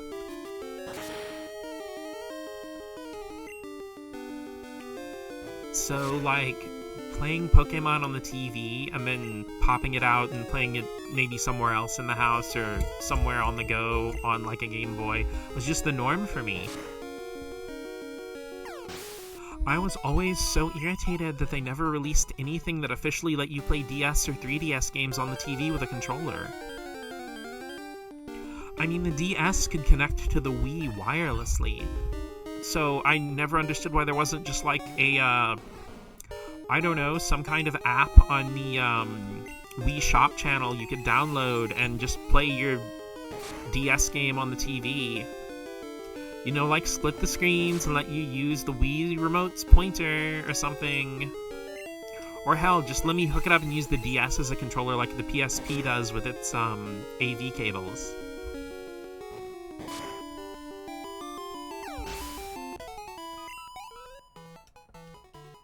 I guess they probably would have figured the wireless video transfer would have too high of latency to be a comfortable play for anything that's not turn-based. But shit, I don't know, man. Sell me a physical thing that can hook up to the Wii's USB port and I can pop a DS game in there. I just want to play DS on the TV. The Wii U kind of did it, but there's no way to play it with the regular Pro Controller. You have to use the Wii U gamepad. Touchscreen reasons. So, like, honestly, respect goes out to the handful of modern re-releases of DS games, like the Castlevania Dominus Collection. Mega Man ZX and ZX Advent are available in the Mega Man Zero ZX Collection. But there really haven't been a whole lot of DS games re-released on, like, current platforms.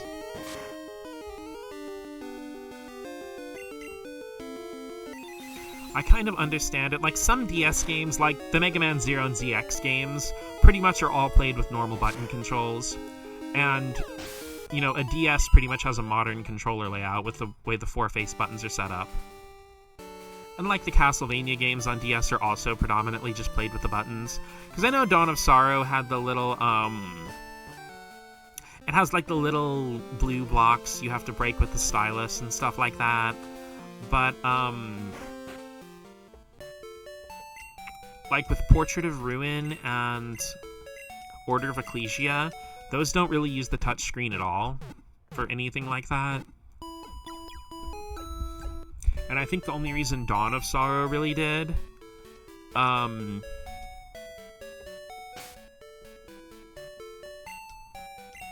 is because it came out so early in the DS's life. I was preparing food when you mentioned shitty men having money, and I feel like decent men also have money, but they don't use it to expose their ego. They use it like a regular person would. Also mispolicing the badges, that's true. Well, yeah, I mean, that's the thing. There are plenty of good men who have money, too. Like I said, there are plenty of good men in general, It's just like I said, the shitty ones are just very loud. They're very obsessed with their own ego. And that's the thing is, like, I feel like so many men never get enough opportunities in their life to emotionally grow. And so they're oftentimes stuck handling adulthood with the emotional tool set of a teenager.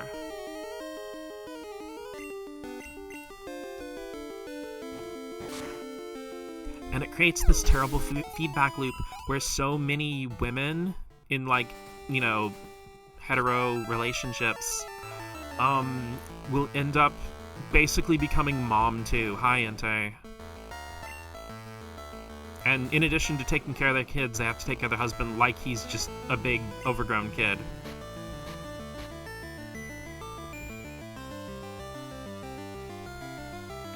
That's it, Entei. Bear the weight of my heavy balls.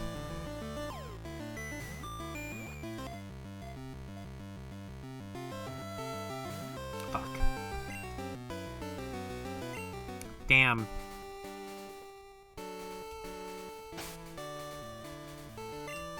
Daddy Entei, he said no to my balls.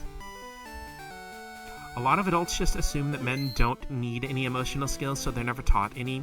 It's rare that those boys grow up to learn much, if any, themselves.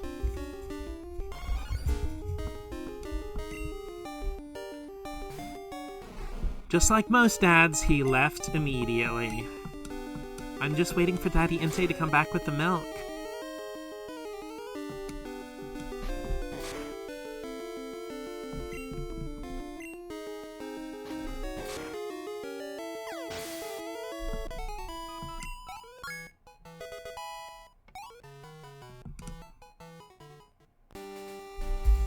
Took me a moment.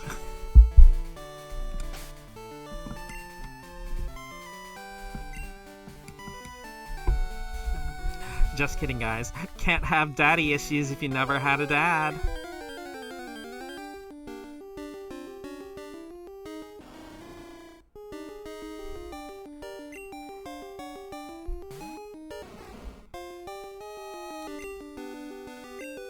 Do you think Entei is going to come back from SIGs?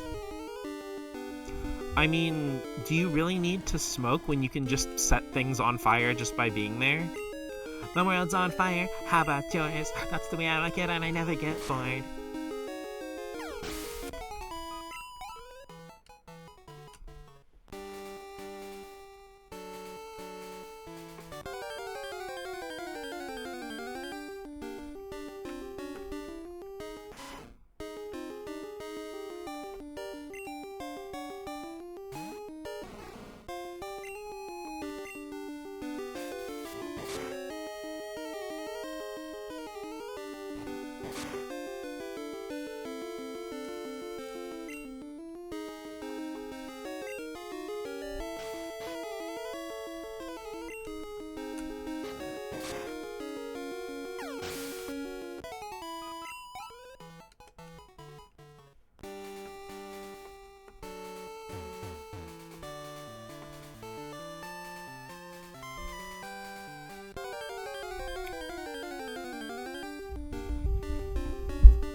I'm so sorry, I just didn't have a follow-up after singing part of All-Star.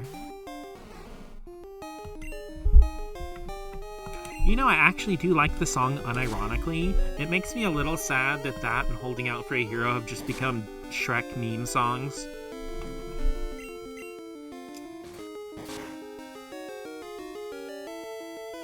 I mean, I actually don't really even have anything against Shrek. I like the first movie quite a bit. It's just weird to me how it became this meme thing, and now I feel like it's only known for being a meme.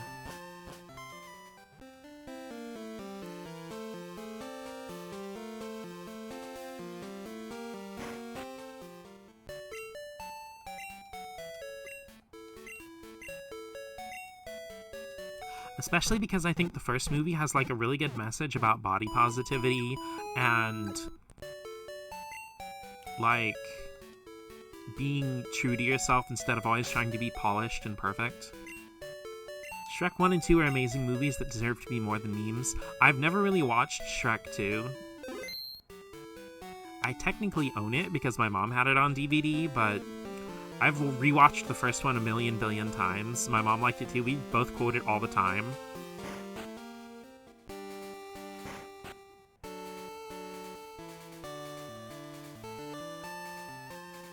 You should. If I can ever actually, like, keep my ADHD in check to sit through an entire movie that's not about Sonic, Mario, or Pikachu. Or Goku.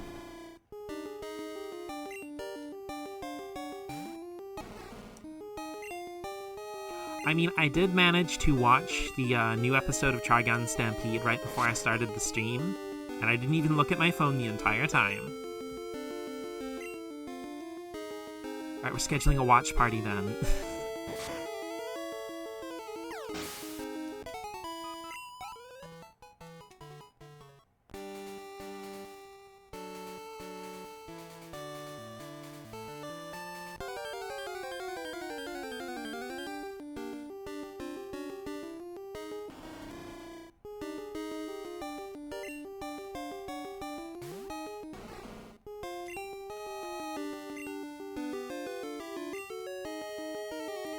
I don't know, the weird thing, like, Shrek 2 is one of those things I've absorbed so thoroughly through pop culture references.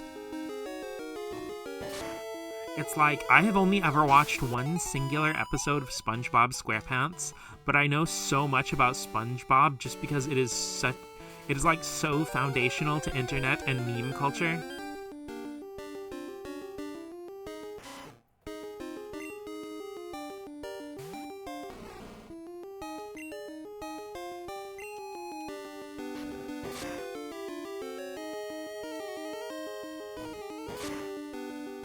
Bet you don't even know where he works. Well, I just told you I never watched the show, man. Why would I know he works at the Krusty Krab?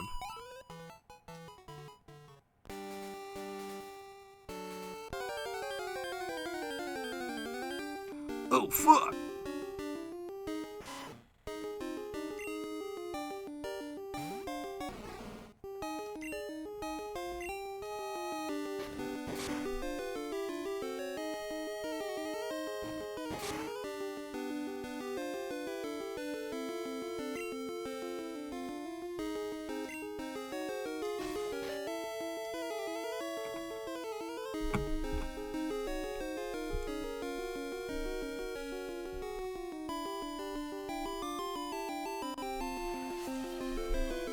Okay, cuties, hydrate or devil may hydrate. Name at least 3 SpongeBob episodes that isn't the band one. That one, that other one, and then the one with where Gary goes, meow.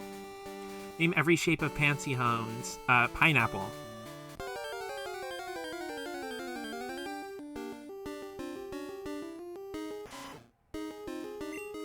You have to consume lots of pineapple to offset the salty flavor. Damn, she knows her stuff. So true.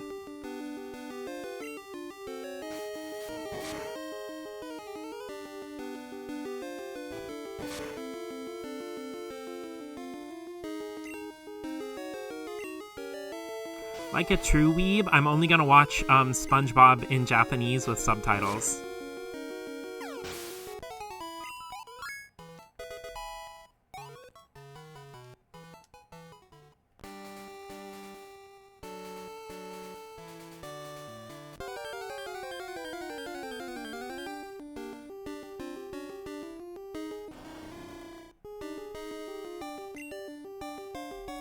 SpongeBob in Japanese hurts me. What? You don't love Plankton's screechy, high-pitched voice, even though he sounds like Perfect Cell in the English version? Patrick's voice is problematic.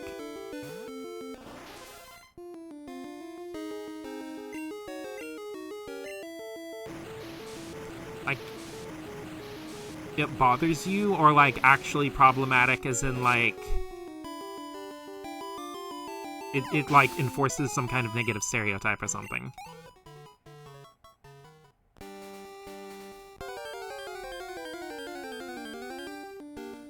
What, dude, somebody did a freaking voice swap where, like, it had, like, Cell saying some of Plankton's lines, and it worked so well, some of them you couldn't even tell they weren't made for Dragon Ball. Probably because I don't like it. Okay. Because the thing is, like, I can understand some Japanese and stuff, but I may not understand certain, like, cultural contexts just because I don't live directly in the culture. Yeah, like, Patrick's voice sounds strainy and weird. It almost sounds like the actor's straining their throat. Granted, there are quite a few, like, characters with Japanese voice acting that have that same thing, so maybe it's just more natural if Japanese is your native language to be able to do that with your throat without it hurting. But I do worry a little bit. Like, Vegeta's voice actor sounds very different than he did when Dragon Ball started, which, fair, it's been 40 fucking years. But, like, he sounds like his throat hurts sometimes. Though I guess when your character's constantly screaming for 40 years, maybe that kind of happens.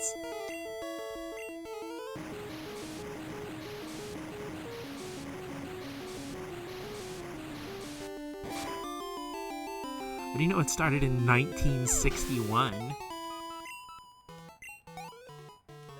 be surprised how many Japanese people naturally high pitch, they're not faking it. Oh no, it's not the pitch, it's just like it sounds like there are scratches and voice breaks in their voices sometimes.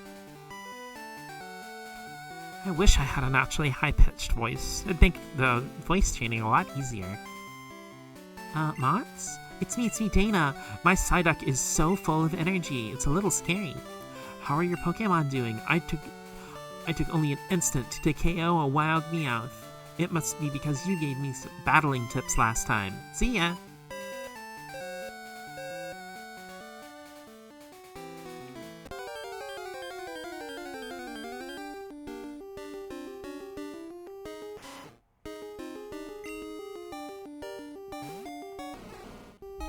The one thing I found interesting as I've, was like trying to learn Japanese and speak with a little bit of a better accent, which is hardly close to perfect or anything, but I've at least been trying that and stuff.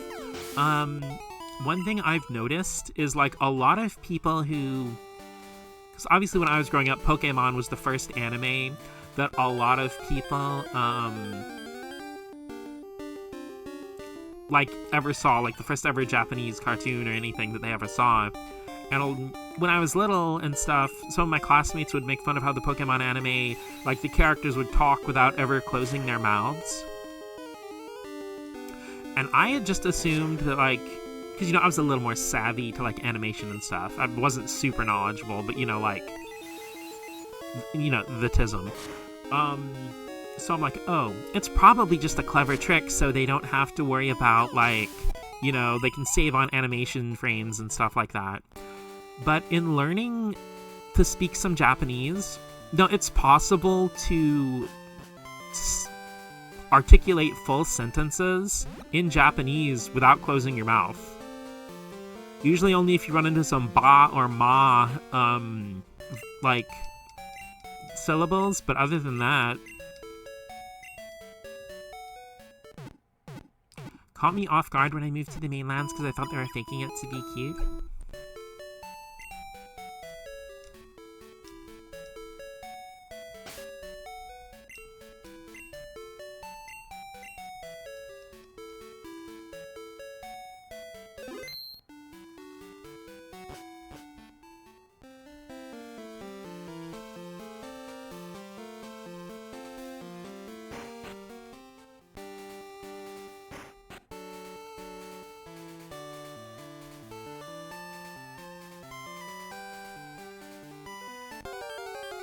I mean, it's also one of those things like a dialect thing where I think, like, how you're taught to articulate from a young age can probably also affect the pitch of your voice.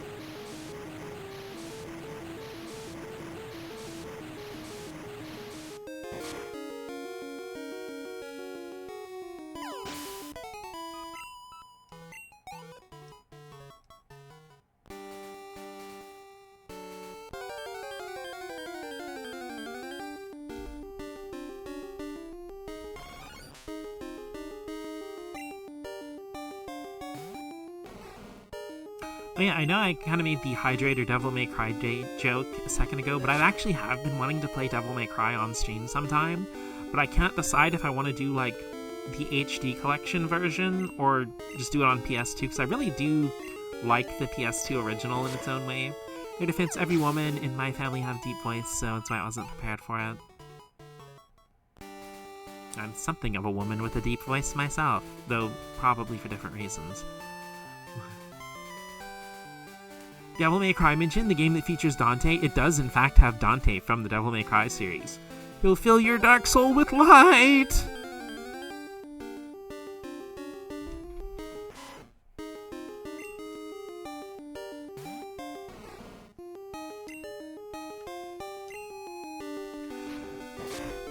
It was actually really interesting when I found out that, like the Resident Evil and Devil May Cry games, it feature almost exclusively English voice acting, even in the Japanese version. I think Bayonetta did that as well.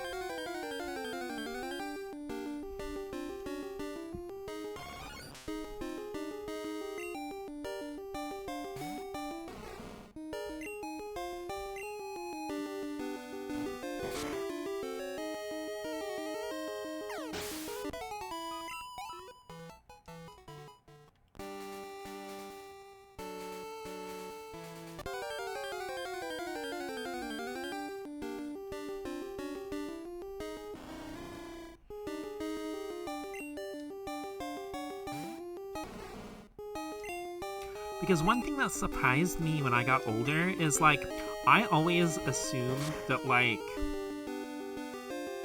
when a piece of media was, like, translated or whatever for different countries, that it would always be, like,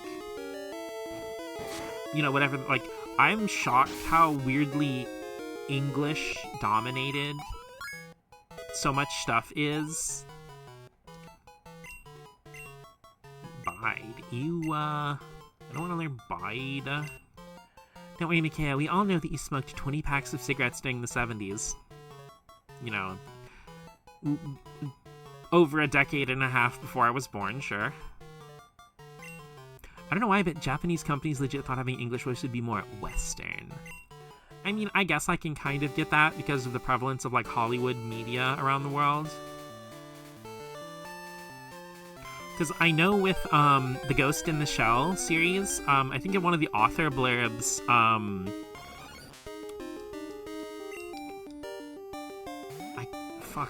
I can't remember his name. I feel so bad. He's like one of my favorite manga artists too. But in one of the author blurbs, because originally the manga was just going to be called Ghost in the Shell, and his editor told him he was trying too hard by giving it an only English title. So that's why it ended up being Kokaku Kidotai, the Ghost in the Shell.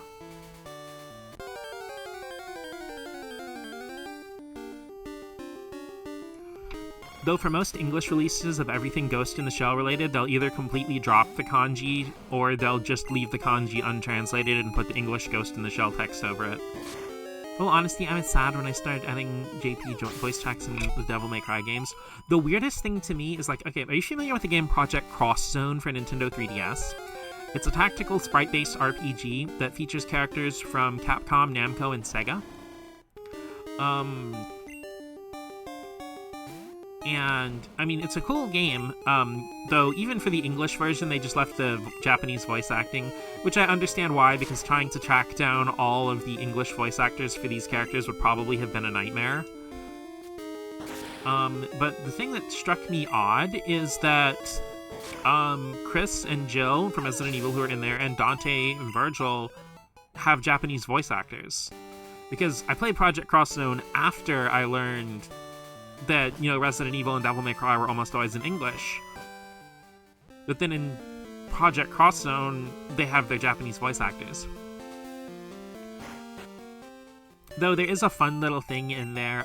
You see Dante's Japanese voice actor and the Japanese voice actor of Dimitri from Darkstalkers are best friends in real life.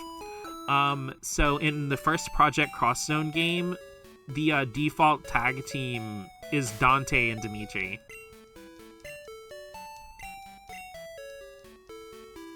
For the character, and I thought that was really fun, because most of the character units are in tag team pairs. Usually they're ones that you would think of, like for example, in Project Cross Zone 2, they have Kazuma and, my brain just completely flatlined. Majima. And, like, they're the default tag team, where they have, like, Mega Man X with Zero.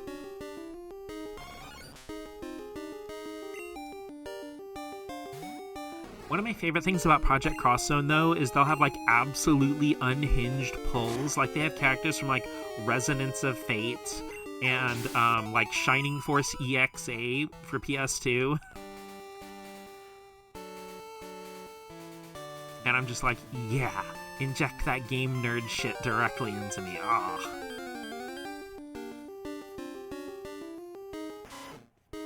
Or they'll, like, pull out a character from, like, an early 80s Capcom arcade side-scrolling shooter and have them be, like, pivotal to the plot.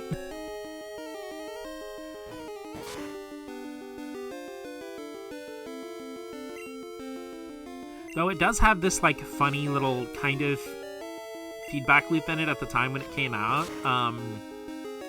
because even though, you know, like, almost every third-party game series is available on Switch or Switch 2, PlayStation, Xbox, and PC, when Project Cross Zone came out, both the games are 3DS exclusives, and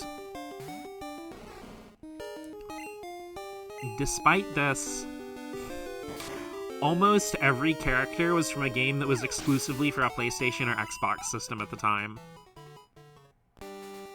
Because, like, the Tails representatives, they had, like, Yuri and Estelle and Flynn from Tales of Vesperia, which at the time in North America and Europe was an Xbox 360 exclusive, and in Japan was only on Xbox 360 and PS3. And like I said, it had, like, Kazuma and Majima, and this is back when Yakuza was, aside from one tiny little instance, completely PlayStation exclusive. You know, again, it had, like, the like Toma and Cyril from Shining Force EXA, which was a PS2 exclusive, still PS2 exclusive to this day. So if you're like a Nintendo-only person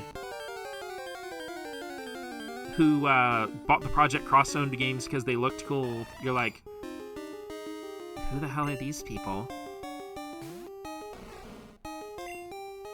And it's weird, especially in the US, there's like an entire subset of gamers that exclusively play Nintendo and almost do not interact with games outside of that context.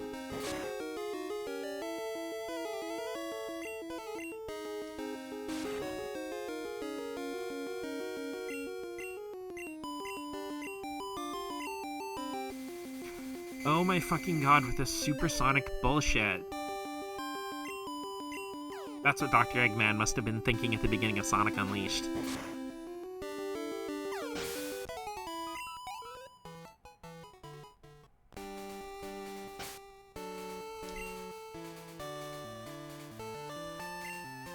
Bitter? I don't even know her.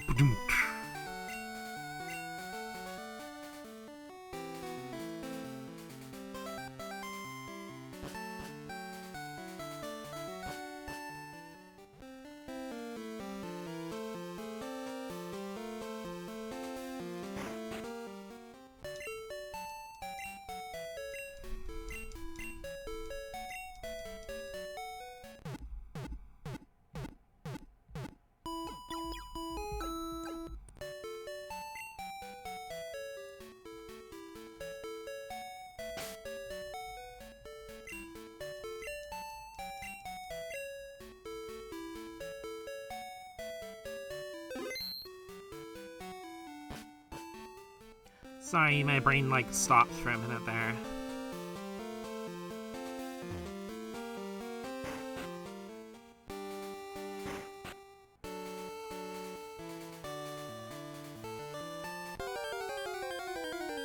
Like, a weird thing, at least for me with ADHD, and I feel like this happens to other people too, is like, you'll be sitting there, like, staring into the distance, and it probably looks to other people like you don't have a single thought in your brain, but usually it's the exact opposite.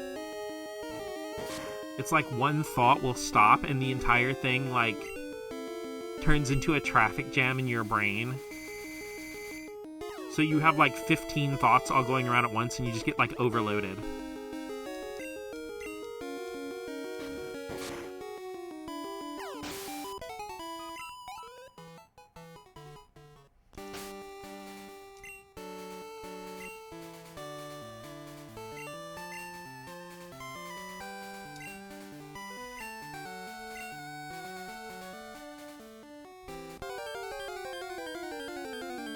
You know, I'm starting to see why Mom would wear these hand gloves all the time. This actually did warm my hands up, even though my fingers are exposed.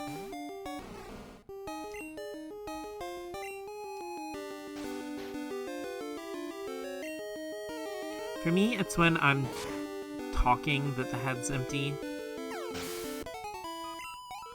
It's like mouth open and then all the words just vacate the premise.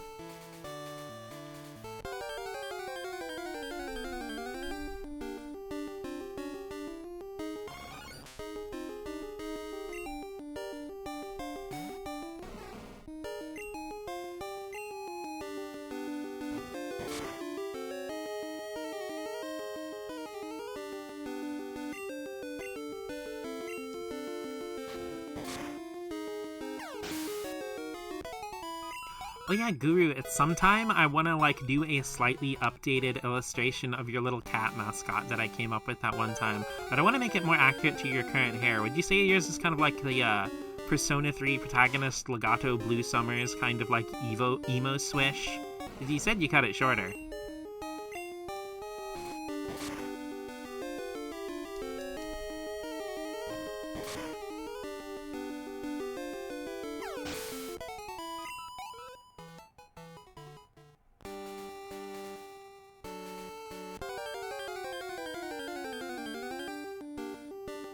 You won't have to, it's adorable.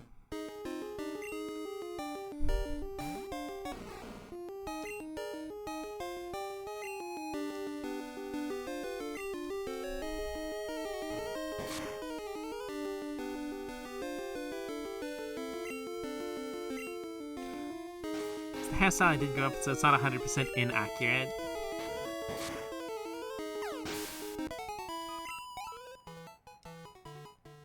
I could definitely spiritually feel that you had that haircut at some point in your life.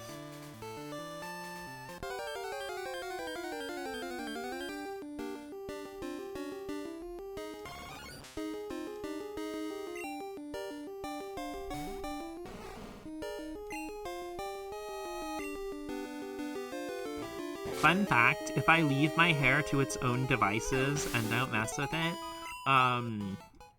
the top of my hair will become, like, kind of a mess, but the lower, like, 3/4 of my hair will start forming into little, like, hime curls, like you see in, like, shoujo manga, where they have, like, the curls that flow down on each other.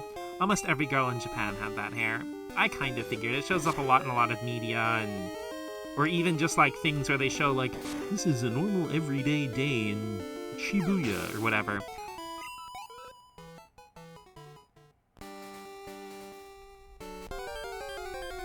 That's the thing, that sucks, because when I'm at work, like, you know, they want everybody's hair to be, like, neat and tied back in a ponytail. They don't want, like, hair flowing around everywhere, and I'm like, eh.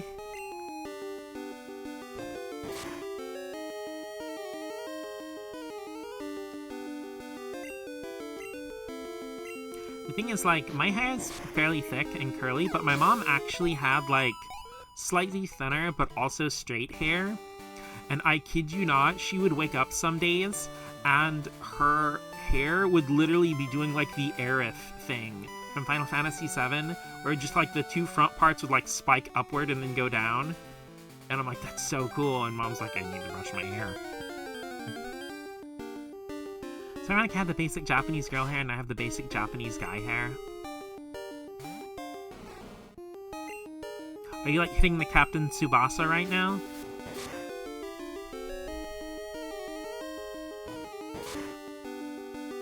That's the soccer guy, not the Reservoir Chronicle.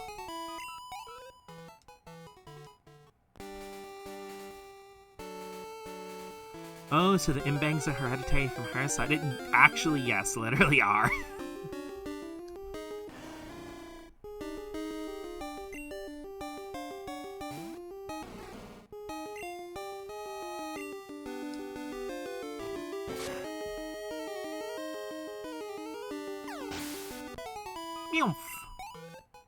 Pet's getting super strong.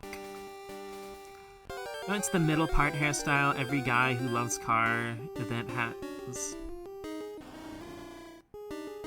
Loves going to car events has. It's embarrassing to go to a car event now since I blend in with the men.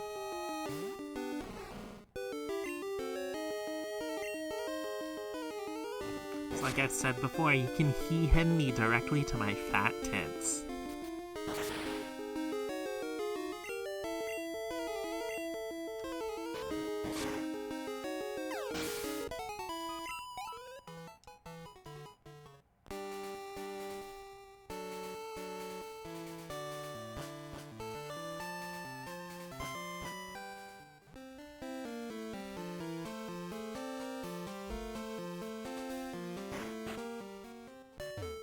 You kind of mentioned it on and off, so I apologize if I'm off the mark with this, but I feel like you kind of tend to, both spiritually and, like, occasionally with your looks, kind of lean more toward androgyny.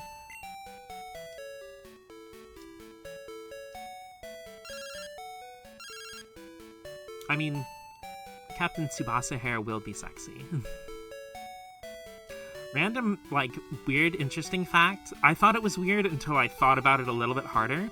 But, despite them having almost no audience in the US, both via Captain Tsubasa, PS4 and Switch game, and the Saint Seiya, PS4 fighting game, like the Arena Fighter, both got, like, full localized releases in North America.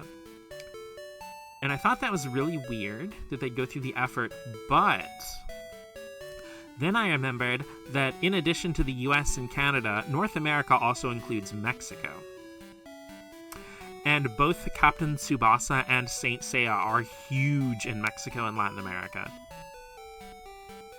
Hello, Arnie calling. Are you awake now, Mots? Hey, let's battle our Pokemon. I won't lose to you in battling or in the bug catching contest. I'll be here on Route 35. Let's talk again, huh?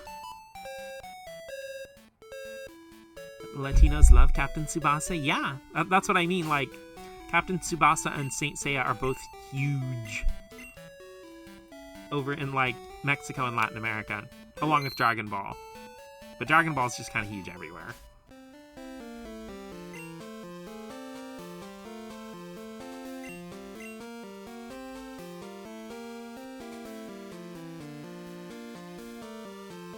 It's always honestly kind of baffled me why Saint Seiya didn't become bigger in the US. Though it had a really weird English dub. Because it was called Knights of the Zodiac in the first English run. Which, like, IIRC, I think Knights of the Zodiac was also the name they used in at least one region of Latin America. And they just kind of put that on the English version, because it was dubbed in, like, Spanish and stuff like that long before it was available in English.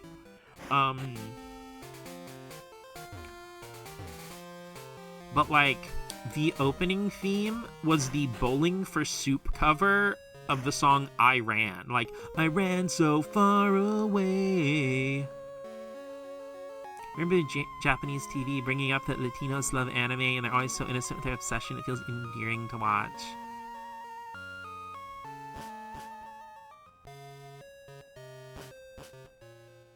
Oh, actually, tiny spelling thing. I'm not trying to be, like, a grammar nag or anything. I just don't want you to be misunderstood. But for the English spelling of the word endearing, that and enduring are, like, completely different words. So endearing would probably be what to go for endearing, like something that's heartwarming. Because I feel like this is one of those things like the epitome issue, where, like, you only ever hear the word, but you don't read it much. Because enduring is, like, suffering through something, so I understand what you mean, but I don't want you to get, misunderstood talking to somebody else. Especially if it's somebody who doesn't know you're bilingual. Because, like, when your brain's gotta swap between two languages, it can be really easy to stumble over oversights like that. Especially when it's words you almost always hear but never read. Turned over a new leaf. Well, I'm looking for a new horizon. Again, like, whenever I bring up stuff like that, I don't mean it in a bad way. It's just one of those things where it's like, you know, it's like having your pants accidentally tucked into your sock or something, where, like, you'd definitely rather a friend bring it up.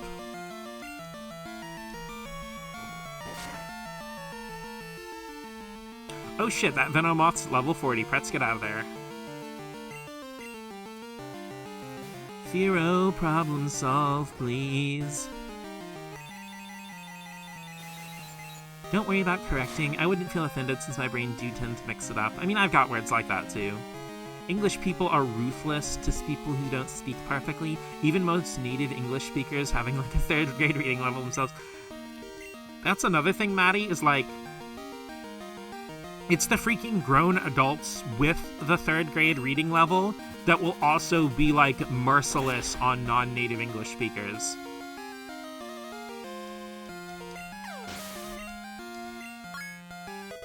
Level 31, let's freaking go. Grew up with those people, and the amount of times I got mocked for how I speak. Punch him in the... Okay, that's the thing, Guru. Okay, if I didn't know you were bilingual, just showing up for your streams, I would never have guessed that you spoke a language besides English. Complimentary. Your speech doesn't sound accented at all. Get picked on by people who have poor reading skills. Well, the thing is, a good reading skill is being able to intuit stuff from the context, even if it's spelled wrong or something like that. You know, like, for example, like, I'm not trying to brag on myself or anything, but, like, you know, I knew you meant endearing, and it's like, so many things could be solved if people would take one additional second to think. Let's go, Pretz! Let's go, Pretz!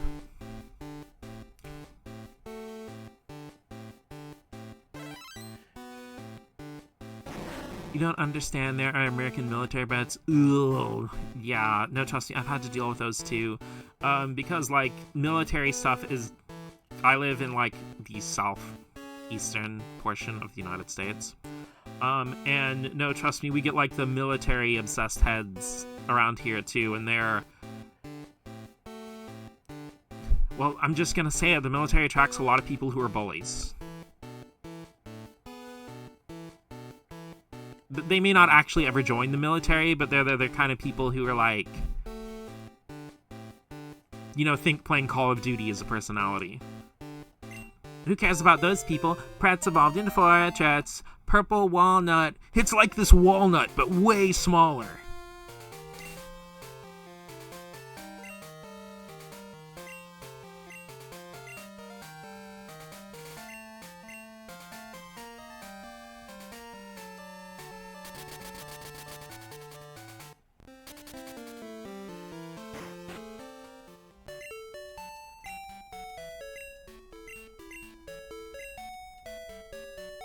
It all comes back to piss.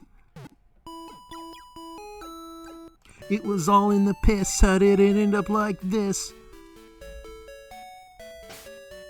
See, that's why you gotta remember to hydrate.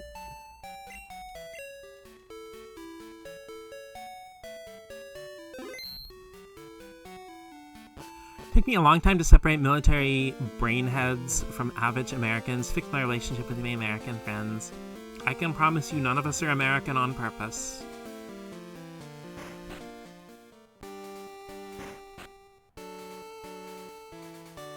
Yeah, like, America in general has a really weird culture around the military.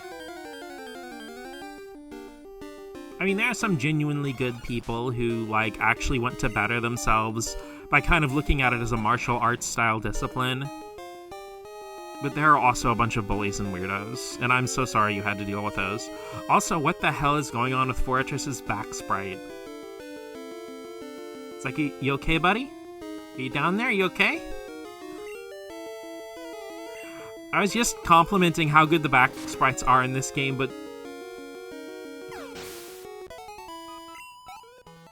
It's like, I feel like Fortress is like my 5'2" girlfriend, and I'm looking over her trying to, like, see something, you know, on a shelf or something.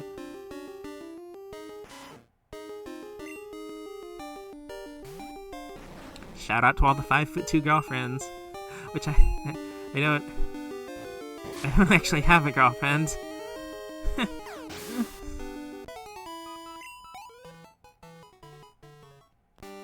Fortress is depressed just...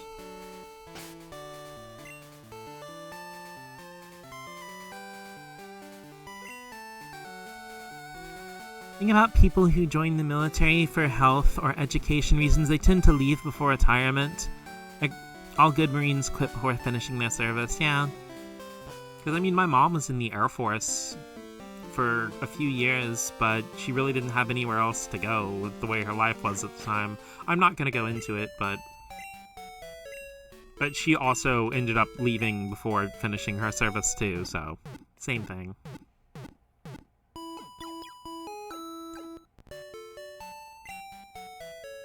Wait a minute, I'm thinking about something here. Okay, my mom had military service at a young age. She knew martial arts. She had red hair and big boobs. Oh my god, you guys, I think my mom was the main character.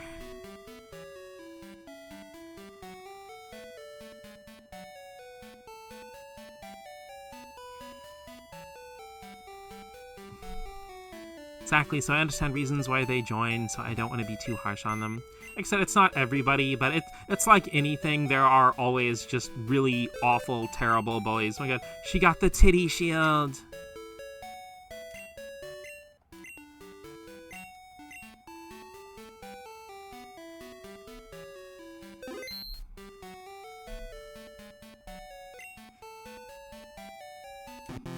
Yep.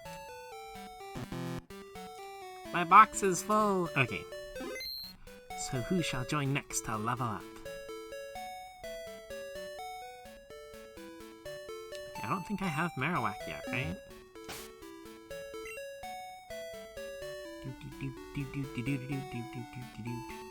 Okay, so Diglett and Mankey are other ones too. Oh, that's right, I don't have a Mankey, it's not in Trestle. Shit.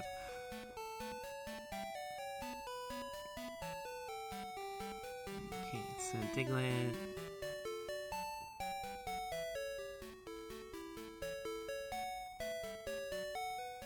Working on Drowsy right now.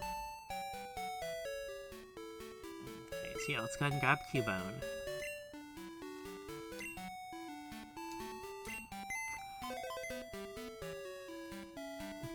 It tends to be either for the money to fulfill some hero fantasy, the ones joined for the latter reasons are the assholes to watch out for. Yeah. Your mom was in fact the main character.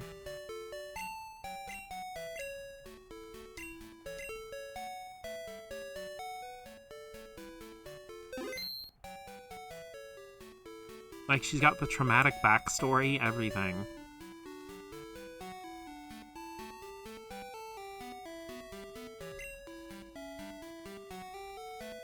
Welcome to the team, Bones. Wait, when did my watch streak get broken? The stars, my brother didn't join for the latter reason, right? People who join for tourist reasons are so tone deaf, like... Do you not know you're going to train to be a weapon? I mean, that's the thing, is like... And my mom was even open about this, is like, you know... It didn't work on her because her willpower was insanely strong. But they basically, like, strip away your humanity. Or at least that's the goal.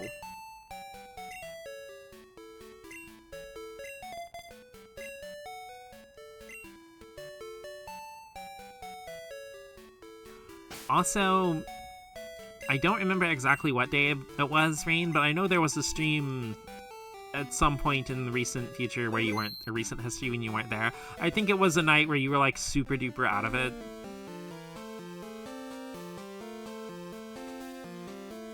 Nah, keeping my humanity. I'm built different. My mom was built different.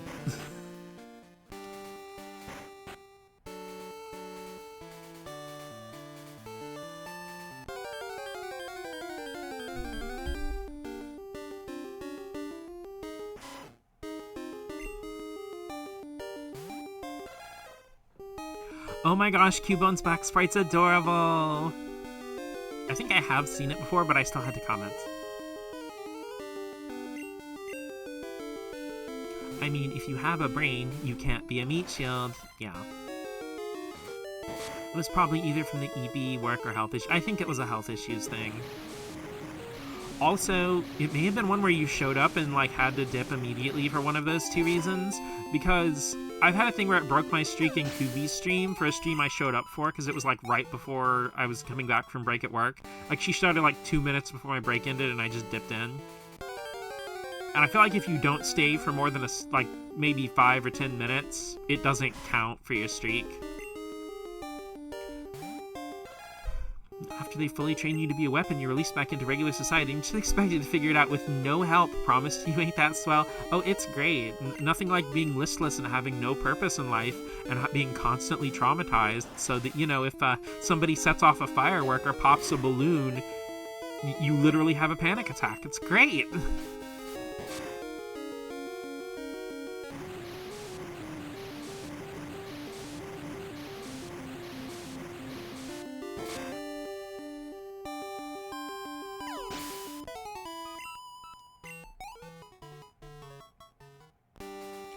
So while my mom eventually managed to, kind of train herself out of it, I do have a very distinct memory of being, like, 7 years old or something like that, and being in a Walmart, and, I guess some kid was playing with it or something, or maybe the balloon inflation thing got, like, somebody, like, went too far, but just a really loud balloon popping, and my mom's entire body stiffened up. She, like, snapped her head to the side like a cat or something, and pulled me close to her. And I just went, "Mom, are you okay?" And she just went, "Yeah, honey, I'm fine." The amount of "be careful around American Marines" warning I got from my mom because of that. But actually do be careful around American Marines. It's a whole month, plus some dedicated to honoring veterans by repeatedly triggering their PTSD with loud, bright explosions that are completely unavoidable. It's so brilliant. People are like, why are Okinawan women afraid of U.S. Marines? Their men are also harassing. The difference, one isn't trained to hurt me. There's no way to fight back.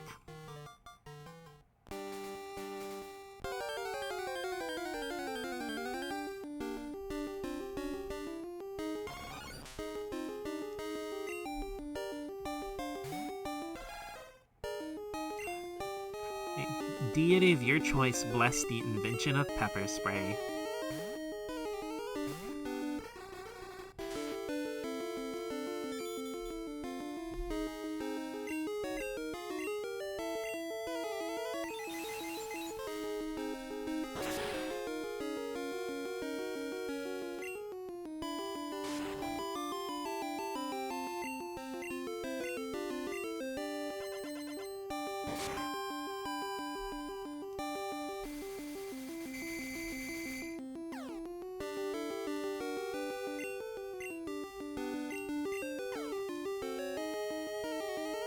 Fuck.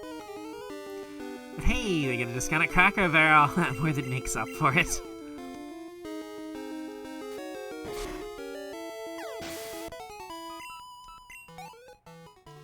I mean, sure, you'll probably never be able to fully trust a human being again, but those are some pretty good dinner rolls. Holy pepper spray, not designed to work on the undead, but is designed to be used on bigots.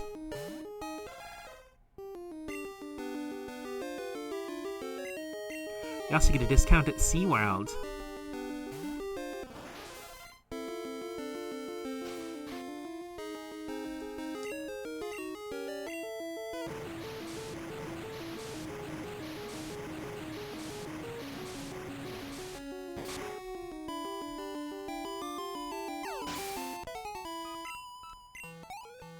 Don't get free healthcare, though. No one gets that.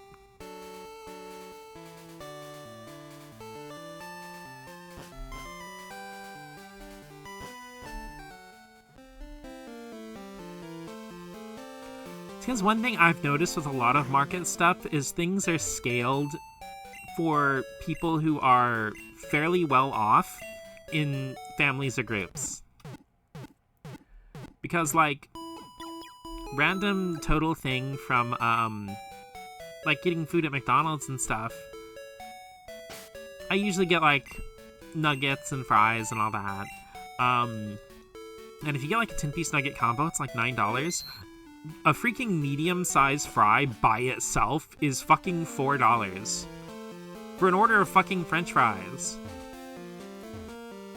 Apologize for my tangents. Memory started flooding in. Oh, Guru, we're all tangents here. All tangents all the time. Like, listen to the French fry talk. Oh, listen to the French fry talk. It's sure, I'll be a French fry.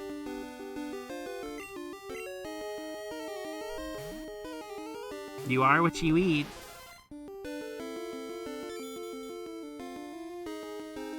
That's why my jokes are always so cheesy.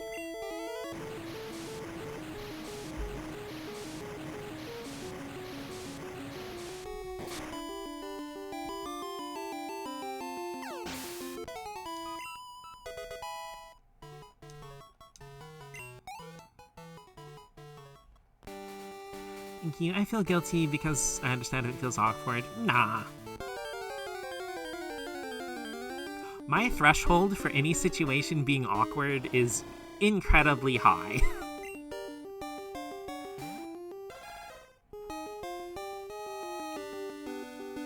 I mean, I was literally talking about the size of my dead mother's boobs a little while ago, so you're fine, trust me.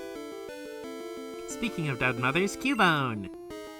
Actually, not really. Like, that's one of those things with, like, Generation 1 Pokemon were very not, like, scaled with the whole breeding system, but I do like that they never really retconned any of them.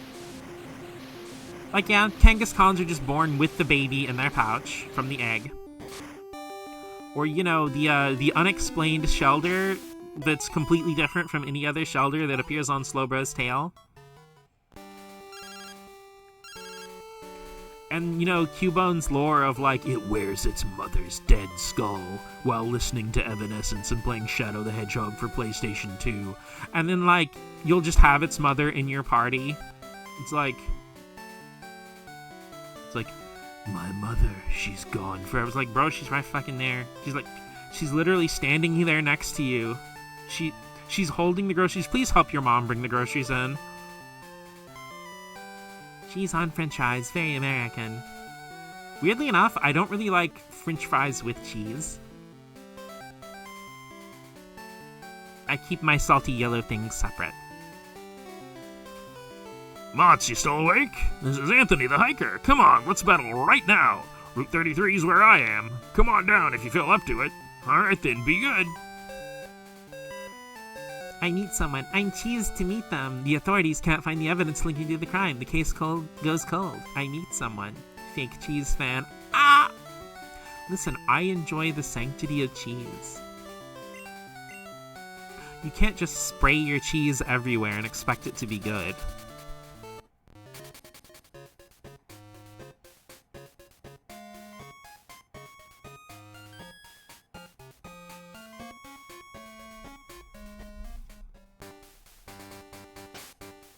Maybe you can't.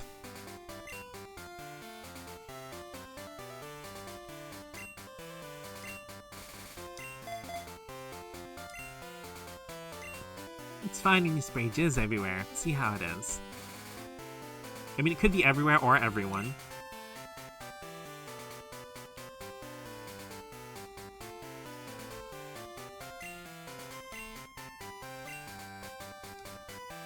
Wow, mister, this melted white cheddar is really salty.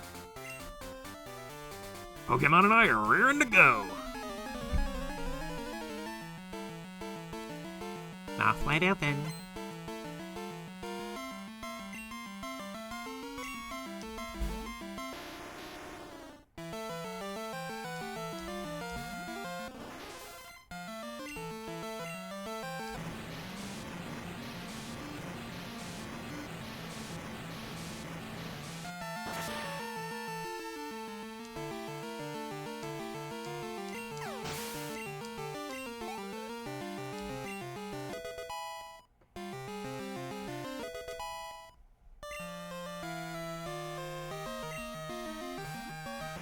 Is there anything that's, like, unacceptable to put cheese on?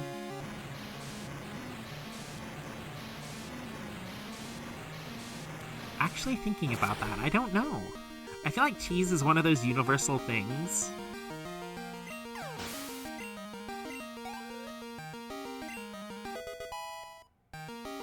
Coffee? I mean, what is creamer but not sweet liquid cheese?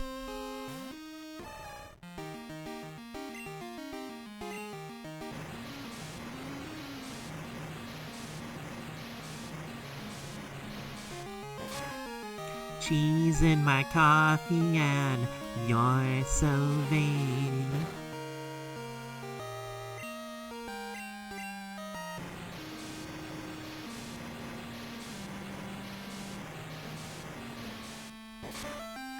It would be hard, but it could work. See if anyone's done that. Coffee and cheesecake. Wait, cheesecake? Duh, there you go. You have cheesecake with your coffee. It's the perfect breakfast. I mean, you'll be on the toilet for like half an hour, but it's a good breakfast.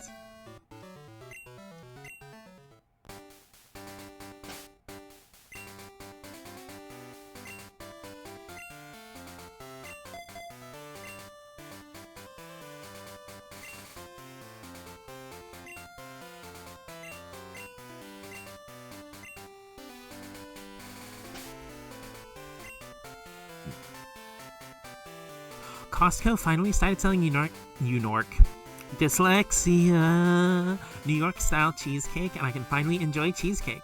Apparently putting cheese in coffee is a thing. Never was one for fluffy cheesecake.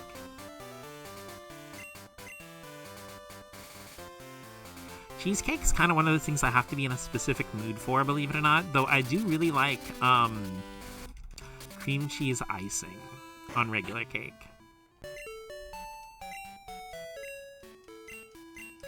Also, I apologize, Guru, I don't know if they have it in Japan, but there's like this Pillsbury icing called unicorn or rainbow icing. And it's got like these little flavorful rainbow colored like dots inside, and oh my god, it tastes so good. I can't ever buy it because I will just eat the entire jar of icing and then make myself sick. Mozzarella cheese specifically, the prophecy.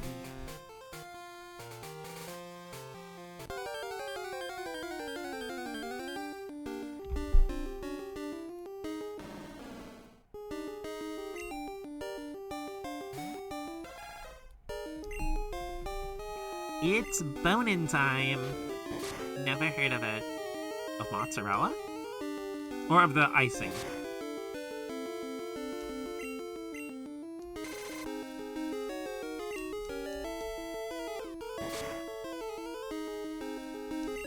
The saddest thing is tuxedo cake is one of my favorite cake, but I can only get it during winter.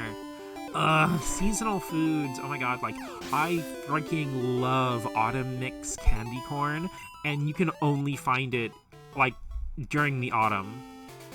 I'm like, for the love of good gravy, just let me indulge myself in mellow cream pumpkins year-round. Like, seasonal foods are the worst because with stuff like seasonal plates or clothing, you can use those anytime if you really want to, if you're in the mood. But with seasonal food, it's not like you can save them for like a couple months from now. They'll just be gross and weird. Milk is such a common ingredient in things that putting cheese in or on anything isn't that much of a leap. But there has to be something cheap that cheese objectively ruins.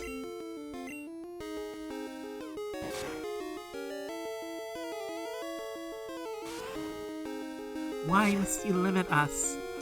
Honestly, like Guru, I don't know if this is still a thing, and I apologize if I'm off the mark, but from at least the stuff I've seen and read up about, I feel like in Japan specifically, like limited time and seasonal trendy things are like constant and all over the damn place.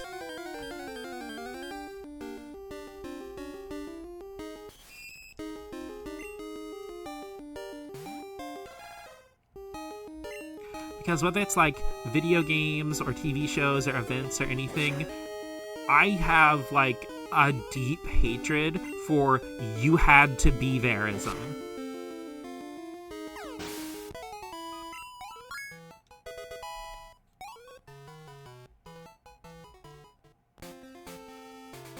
I mean, I know things by their nature are ephemeral, but intentionally limiting things for no reason other than to make something limited. Ooh. It really squinkles my squeaker. Maybe like a fruit with specific cheeses, like a strong sour cheese on strawberry or something. I mean, I'm a fruit and I love cheese. It's annoying. For fruits, I get it because of the season. Doing on season is better, but still.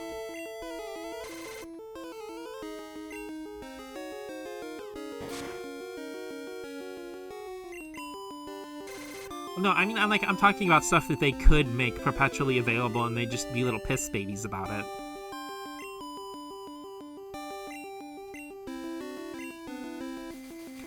Oh, I can't hit... It's limited! Buy it now or suffer the crushing reality that it'll be gone forever! I don't care if the only difference is the details on the cookie or the color of the cream. Give me Halloween Oreos year-round. It's like, I hate artificial scarcity. Like, as much as I love Nintendo, their handling of stuff like, freaking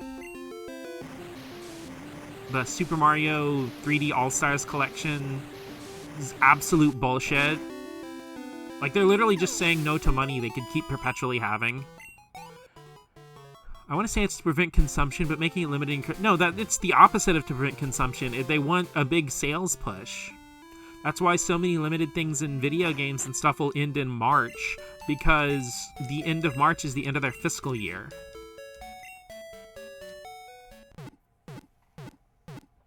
Because Guru, I don't know if you're aware of this, but like, Fire Emblem didn't start getting localized outside of Japan until the, second GBA game. Not the one that has Roy, but the one after that. And so they never localized the original NES version of the first game until 2020, where they made a localized version of the original NES game available digitally on the eShop. And for no adequately explained reason, they discontinued it in March of 2021 at the same time they discontinued all the limited time Super Mario stuff. So if you didn't buy the first Fire Emblem digitally on the Switch eShop during the 6 months it was available, you just can't get it. And it's like, I know the Mario stuff was all anniversary, but what the fuck does that have to do with Fire Emblem 1?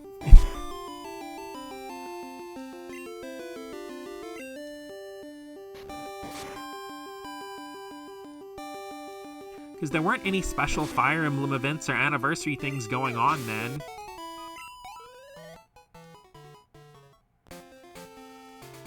Honestly, Super Mario 35 was so fucking fun. I wish they would have left that open.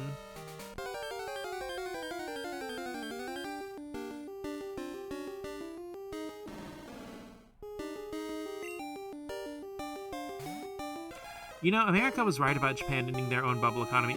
Well, that's the thing, is it's really the same problem a lot of American companies have, is a bunch of suits who've been the same suits running this shit for 30, 40 years are so obsessed with trying to wring every little dime they possibly can out of customers. Speaking of Oreos, I think the Selena Gomez Oreos I really wanted to try and then forgot about until just now, and it's been months. I don't care about the celebrity of the flavors, right up my alley. I'll be back in just a sec, Maddie. I'm gonna look at something real quick.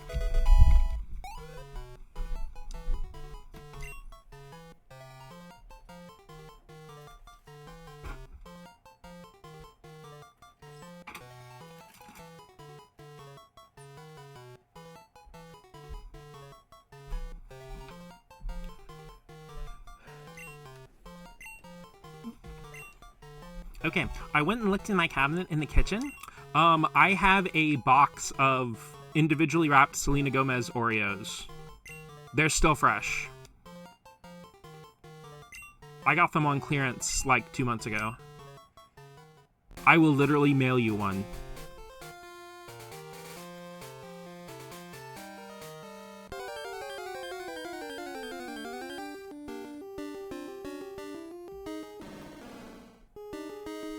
Yeah, not a joke. So yeah, fuck capitalism. I will circumvent the limited edition. I will get you your Oreos, sweetie.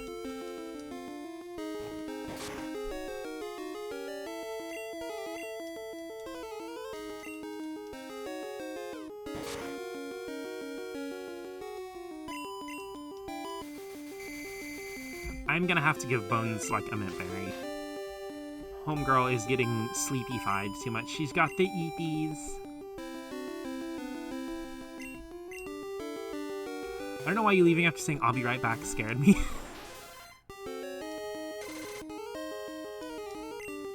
No, I'm not gonna go buy milk and cigarettes, I promise. It's just like you guys come back in 5 years and the same stream's still running, and it's just like still on that one screen and it's just never changed.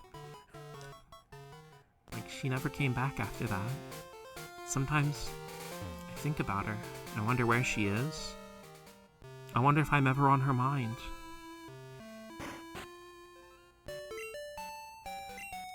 If you do and I don't like them as much as I thought, I'll be double bummed after you went through the trouble. It's not trouble.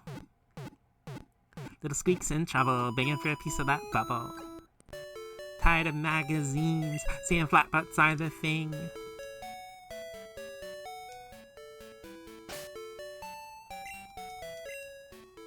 Also, it did take me back a little since it was mid-sentence. Well, no, I was thinking about that, and I'm like, wait, Selena Gomez specifically? And I had to go check, and yeah, those were the ones that I have. And they are really damn good.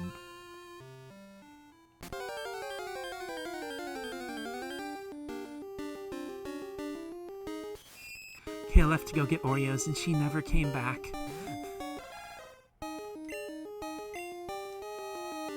Just like Entei, I too must bear the weight of these heavy balls.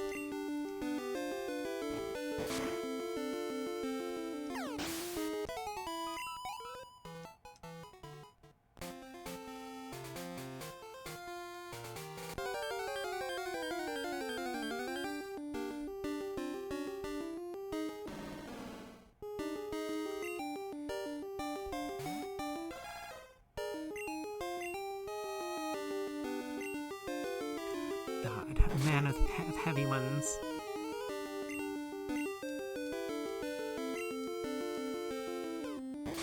You see, constantly torn between my love of, like, low hangers and my love of, like, pulled in crinklies.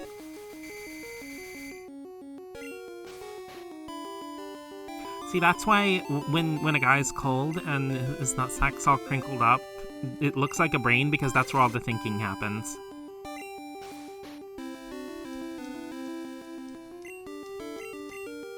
I'm really glad I don't rely on monetization from YouTube. I'm gonna get so flagged. Big yellow $sign for me.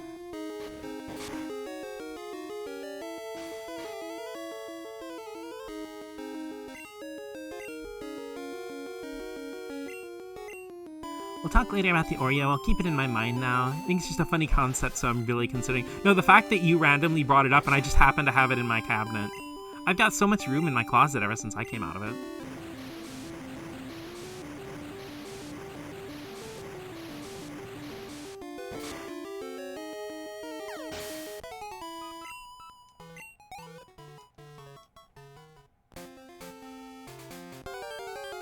Wait, shit, I never healed Cubone sleep. Ah! Ah! If men didn't want us to sexualize their balls, then why can't they suck them in? They're asking for it, leaving them hanging out like that. Every other animal does it. You know, jokes aside, from an evolutionary level, like, the dick and balls just being, like, all the way out there feels like it's maybe not the best idea. Because, I mean, like, you know, all the girl reproductive parts are pretty much exclusively on the inside, so barring any kind of serious injury, they're more or less safe.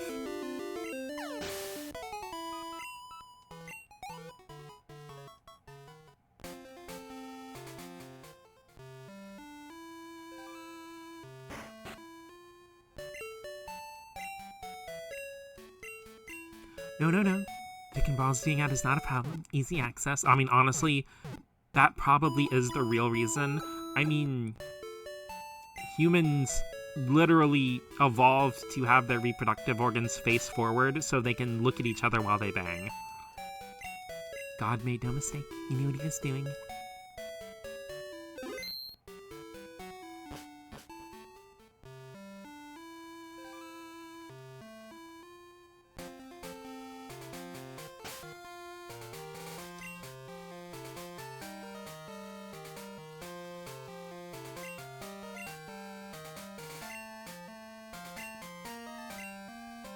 Nanigaski Chocomito.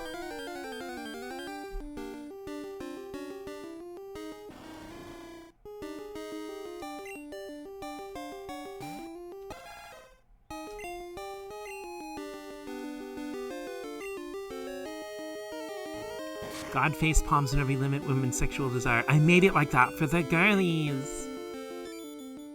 The girlies and the gays.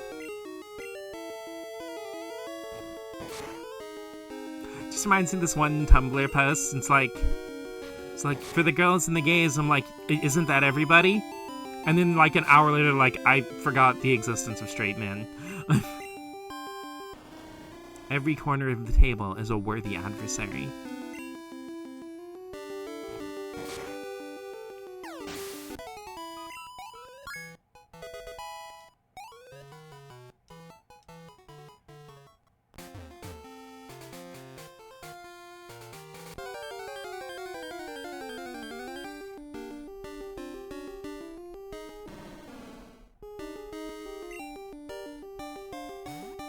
Girlies is like dude to me, where it's become gender neutral. True.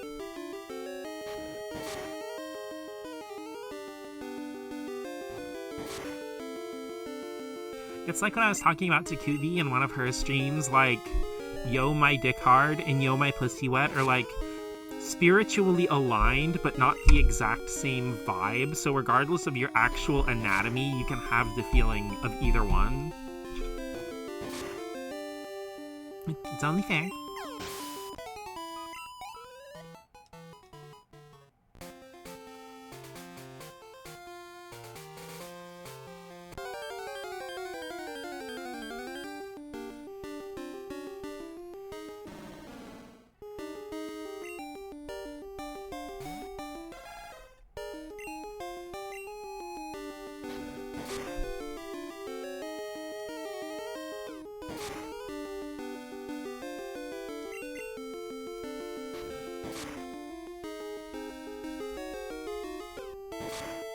I mean, I have a retractable fat cock, so, I mean, I feel like that just happens normally when you start drawing yaoi.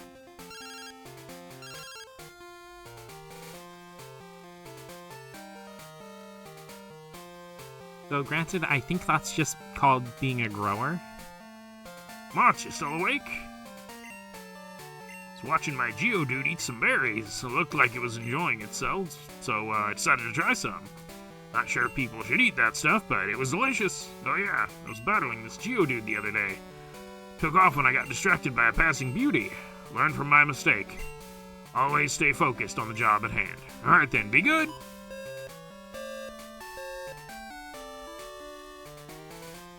A grower of the bamboo variety.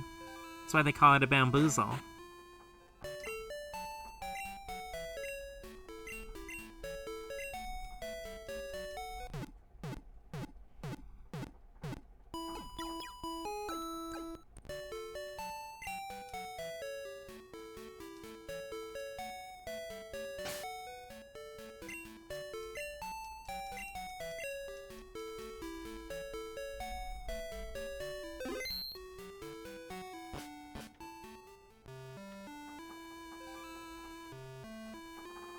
Okay, so what level dost the Q yet bone?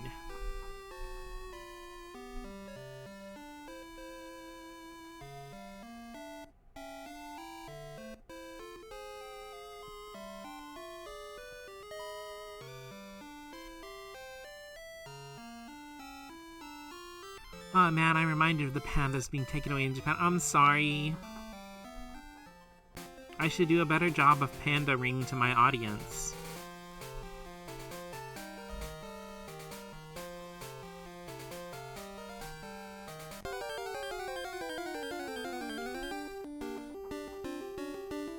Yeah, I'll actually apologize for that one. I know jokes like that can be unbearable.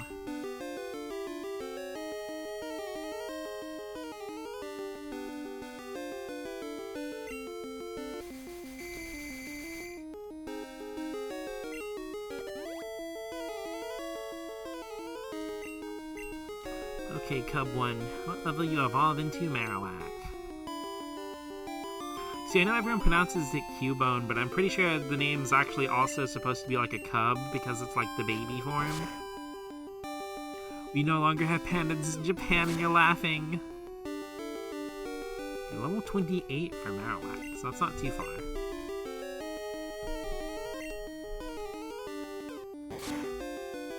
I just remember this one really cute story where, like, there was a baby panda that was mostly being raised by zookeepers, didn't have either of its parents.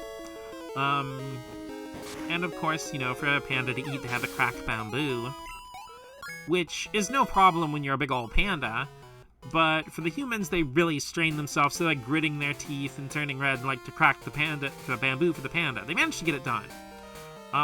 But as a side effect, as the baby grew up and learned to crack bamboo for itself, it would always grit its teeth when cracking the bamboo, even though it was no strain for it to do so. But since it grew up watching the humans strain and grit their teeth every time they cracked it, then the panda started doing that too.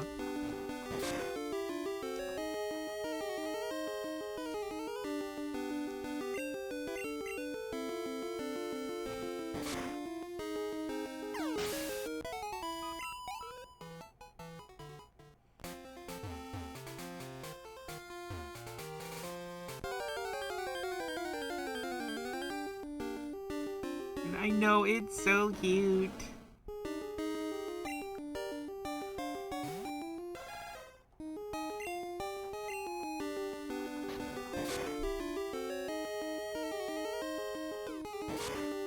What did I come back to? Panda.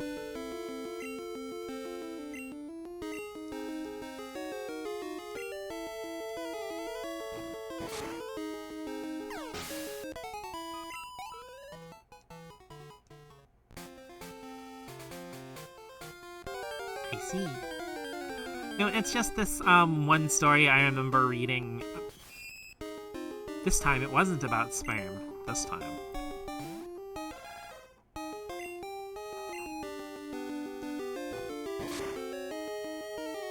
But no, there's a panda and these zookeepers. It was raised by zookeepers because it didn't have either of its parents. And, you know, you have to crack bamboo for the panda to eat it, and they'd always strain and grit their teeth trying to crack the bamboo because it's a hard thing for a human to do. So when the panda grew up, even though it learned to crack the bamboo by itself without any strain, it would always grit its teeth every time it did. Because that's what it saw, like, whenever you crack the bamboo, you grit your teeth. It's just a super cute little story. It always makes me smile.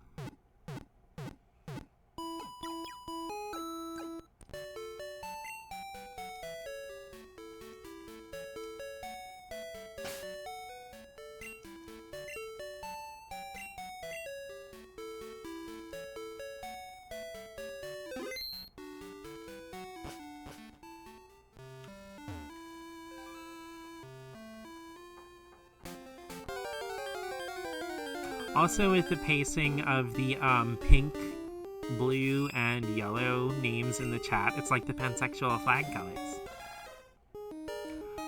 Sad to know that despite the baby panda being born in Japan, it's still going back to China since it's quotation marks Chinese property.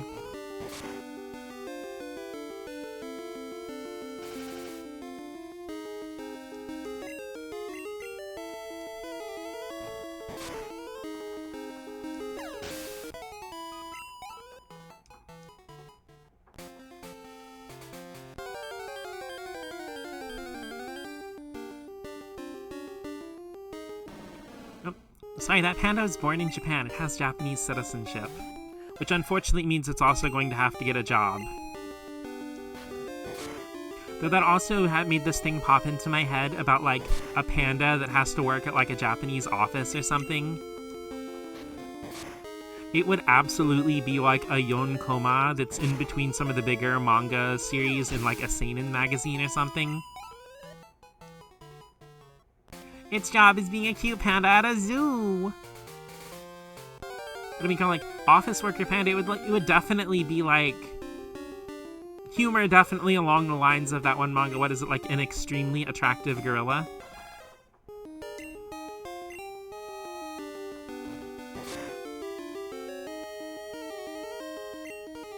Or Panda Mailman, so they could call the manga Panda Express or something.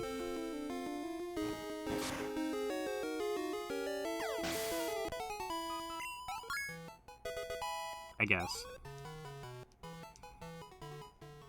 Doesn't that manga already exist? The Shirokuma manga? I don't think I've ever seen that. Well, I failed manga class for today. I'm sorry, everybody.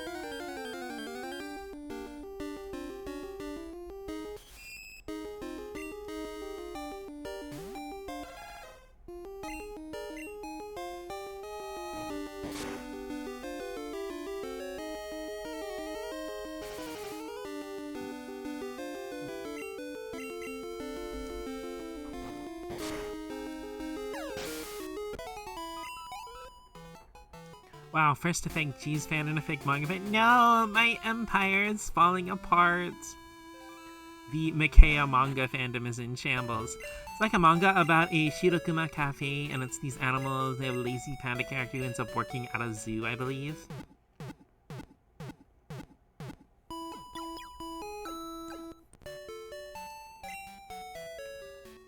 Manga is now being revoked from your username. No! Everyone's gonna go back to thinking my name's a Fire Emblem reference.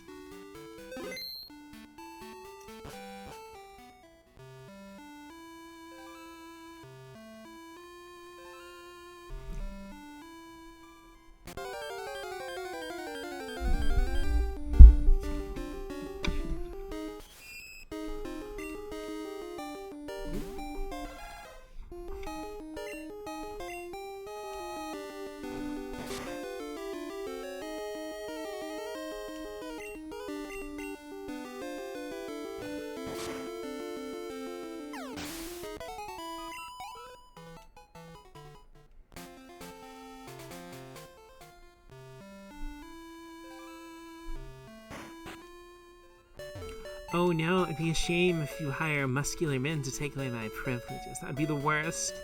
On a Thursday afternoon.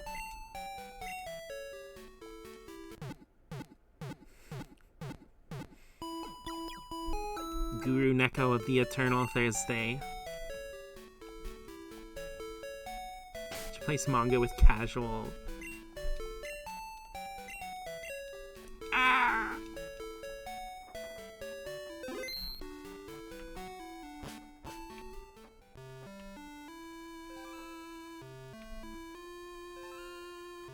But Mikea Casual just sounds like it'd be just like me, but dressed in like a loose button-up shirt and like khakis.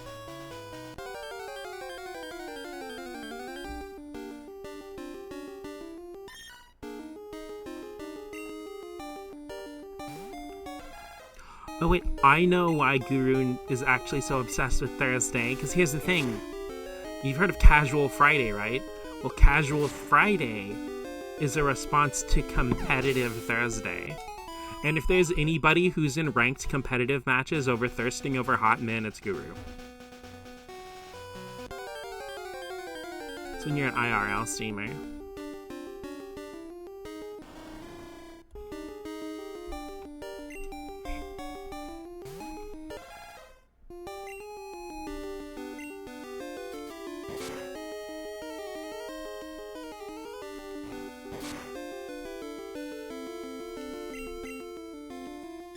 Evil Mikea is the IRL streamer. Ah!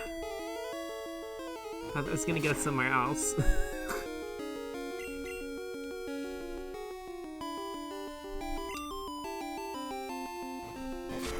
I get multi-million-dollar famous on Twitch because I start stream with my boobies out.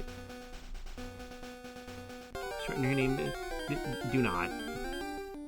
But I guess if you flip the A upside down, it would look like mice.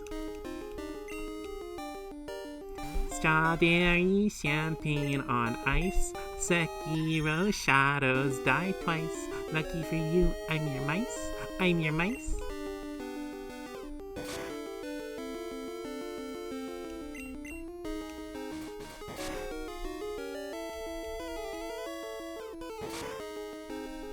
Just keep continually losing letters from my name until my screen name is just M. Focus M.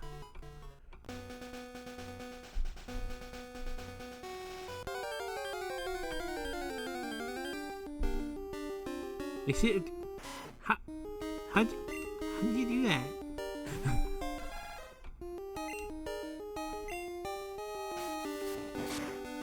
M, can you lock the fuck in?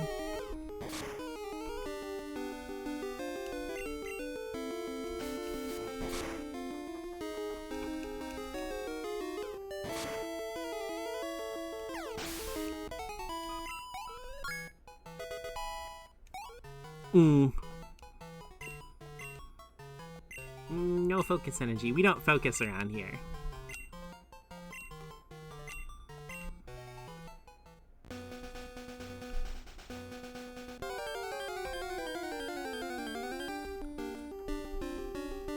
And yes, it was funny to me the timing of me making the focus M joke and focus energy coming up.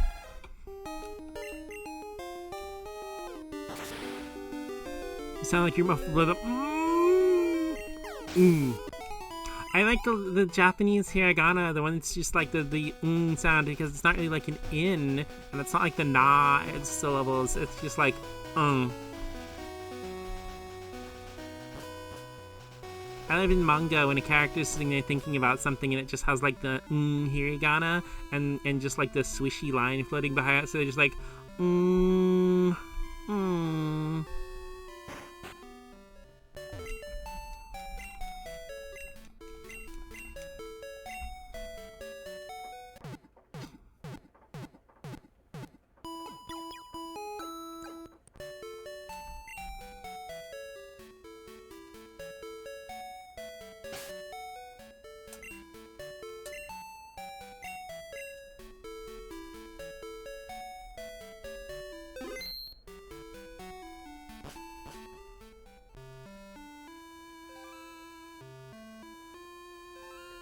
Sorry, I started thinking about the horny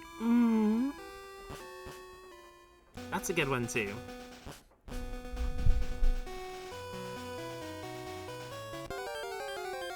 I can't lock in.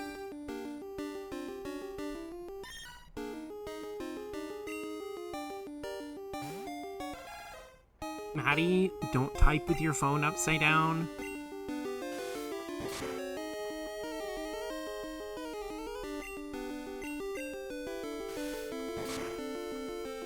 Sorry. It's okay. I don't want you to hurt yourself. I don't want you to Malamar yourself.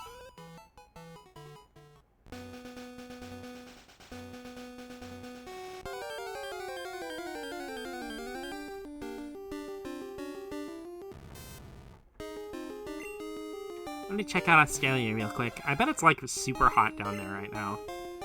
See, it's like, that's the weirdest thing I learned is seasons are inverted if you go south of the equator. That sounds like something made up.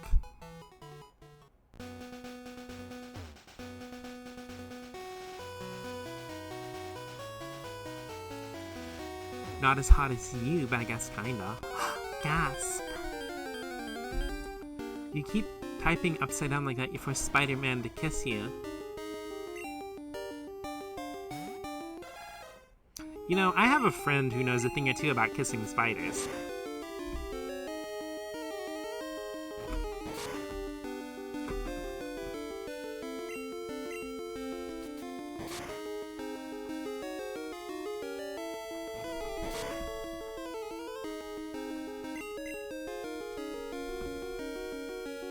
Oh no, don't kiss me, no, stop!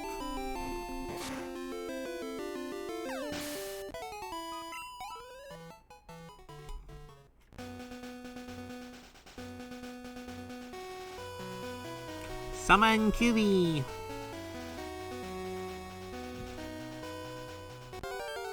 I think just because I stream so late, she's probably usually done with her day and doing other stuff, or probably reading 1,000 yaoi by the time I'm actually starting my streams.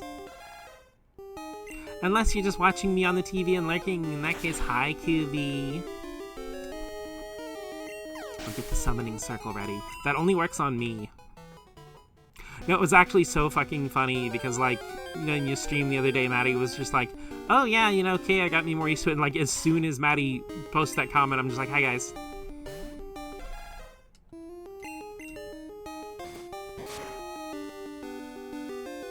Kubi's name's too close to Nippo in Japanese. Gives Kubi Parfait a whole new meaning, huh?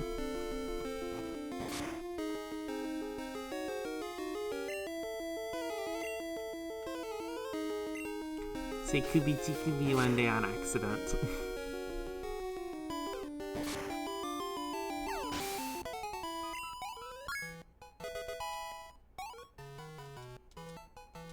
You see, Japanese has some kind of actually cute sounding names and slang terms for, like, the naughty parts. English always makes them sound gross, like even the sexy words are a little bit gross sounding. Like Japanese gets like chitsu and chin and chikubi, and in America we get like fucking vagina. They're too harsh. They really are. It's like I think I said before, it's like the clinical terms are too clinical and gross sounding, but like the sexy terms are too sexual to use in a normal conversation.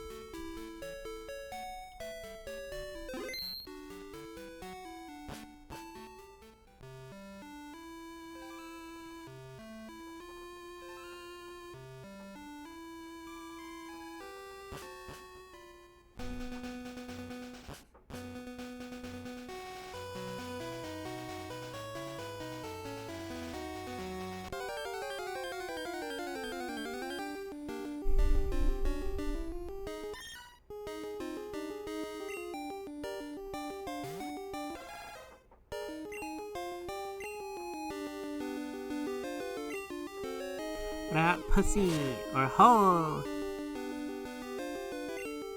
Again, they're just like, or hello, how are you? I'm sorry, I just can't help but think of that one thing from Azumanga Daioh with the big cat. It's like, hello, how are you? Fine, thank you. Oh my god.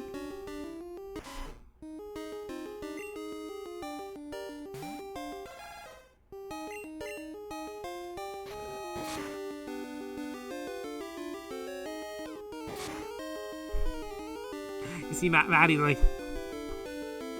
what if people dirty talk like that?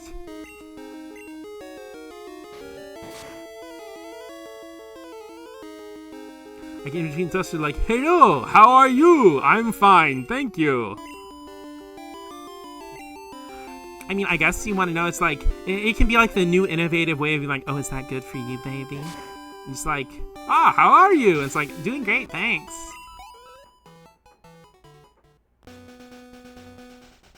Could you push my legs back a little bit further? Or you're not quite...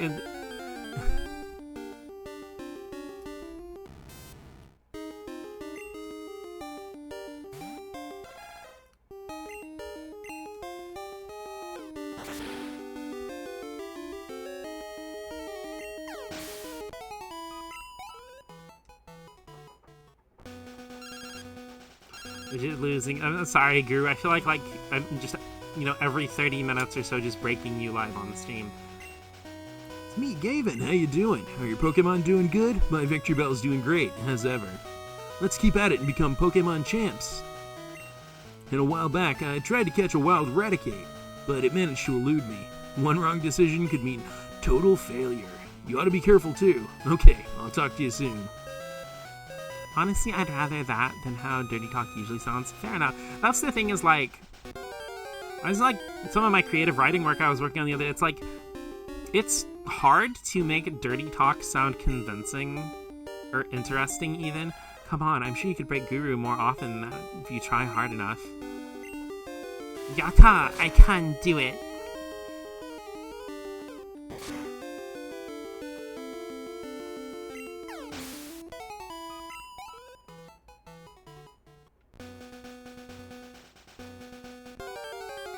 It's so hard to write Retalk that doesn't sound intensely cringe.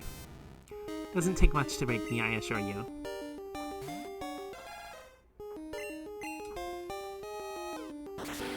Or conversely, it doesn't take much to break me, I assure you. I will weaponize this in the future.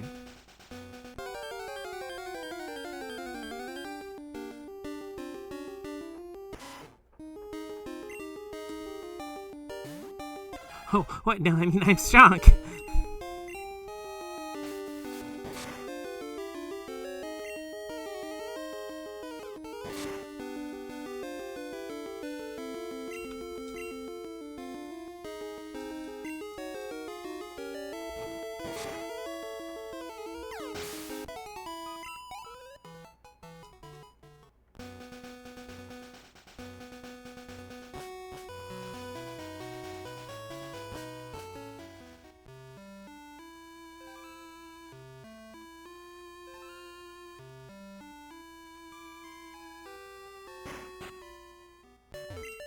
You know, even though Crystal is obviously Game Boy Color exclusive, thinking about it, it still kind of blows my mind that, like, as open and high scope as Gold and Silver are, that they can run on 8-bit hardware from 1989.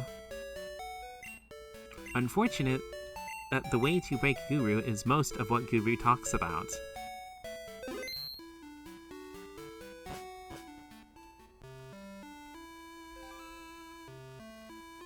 Because, like, really, a vase that only talks about hammers. Yeah, Guru, I believe you.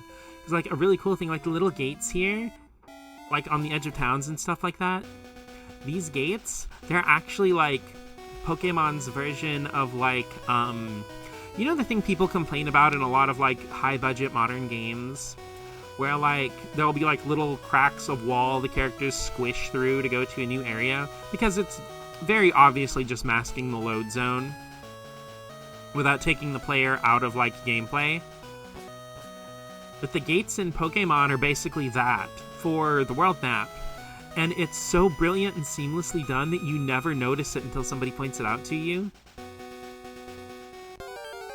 Because the gates are just so well integrated into the world, and a lot of times they'll have NPCs to talk to, stuff to pick up, or even little things you can do for side quests in the later games. And the thing is, it makes the hardware feel much less limited than it actually is. And it's just like, it just shows how brilliant, because, like, the thing is, the most brilliant game design is stuff that you never notice because it's so seamlessly integrated.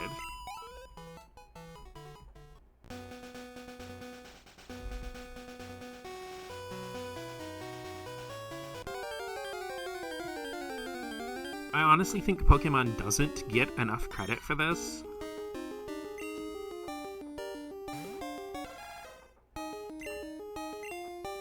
Because, like, I know a lot of people are like, whoa, for Scarlet and Violet and, you know, the Legends games, they suddenly are pivoting to an open world, but it's like, honestly, I feel like that's been their ambition from the beginning.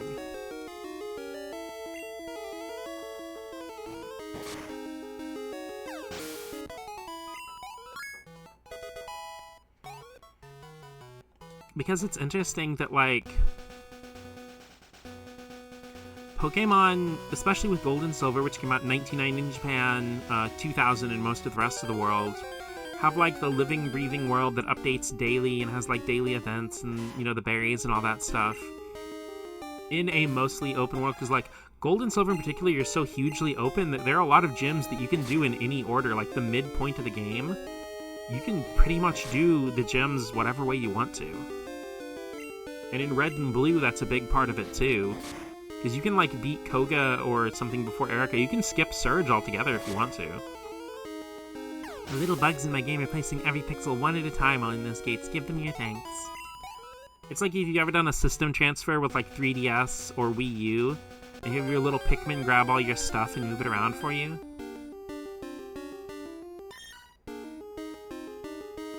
Because all the bugs that Satoshi Tajiri caught when he was a little kid, they work in Pokemon, and they get all your little pixels and rearrange them while you're in the gate.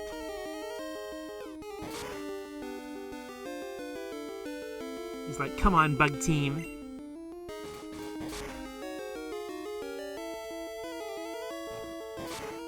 Everyone knows this. Yeah, it's just common knowledge.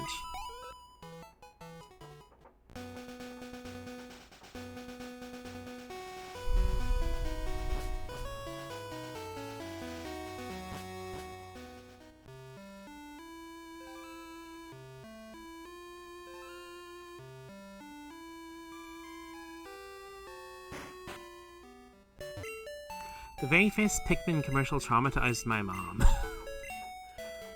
Like, how else would they get there? Yeah, obviously.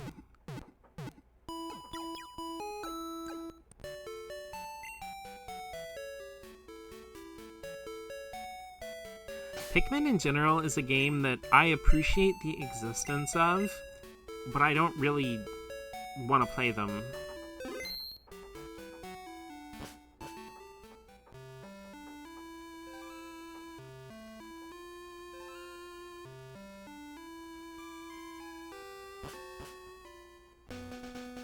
You know, I'm sitting here thinking, wow, I am super hungry, and I realize it is almost 11 o'clock, and it has been over 4 hours since I've eaten anything. Oops.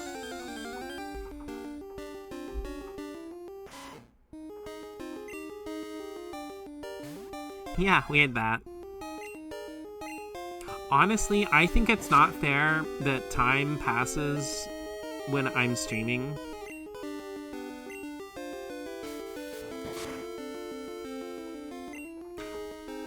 It's like, if I sit down and start playing a video game at 5 o'clock and I play for 3 hours, it should still be 5 o'clock when I'm done. All I did was one thing.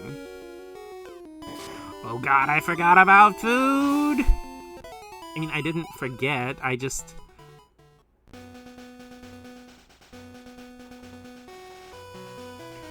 It's... Okay, I didn't... It's been 3.5 hours. I sat down to do this stream... Like, oh, I had to work a job today. I'll just do a short 2-hour stream. And then reality was like, Gotcha, bitch! what do you mean time passes? What kind of bullshit is this?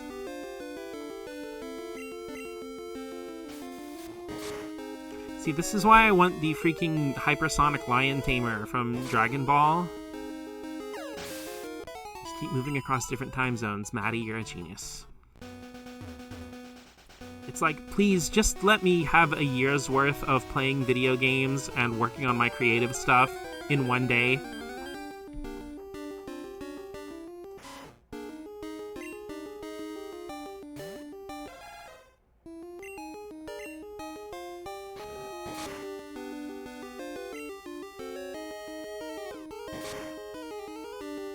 What do you own? Time zone. Look at that egg. He's never alone. Leather and lace. Get in place. What do you get now? Bad days. Boom, zoom. Cosmic doom. Look out, Jay. It's Sonic Boom.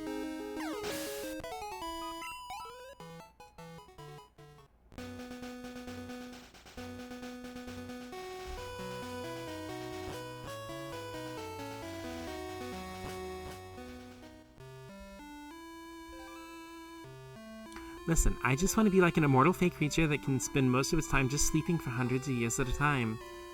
Honestly, would 100 years of sleep even be enough for the big tired? Conversely, if you slept for 100 years, imagine how badly you'd have to pee when you got up. Like, oh, the cramps. Honestly, after a day full of thinking about working on creative projects, I should be a master at it. Right? It's like, I sat there thinking about my OCs for like an hour and a half. Why am I not famous? I have great characters. It all comes back to piss. Piss is an inescapable fact of our lives.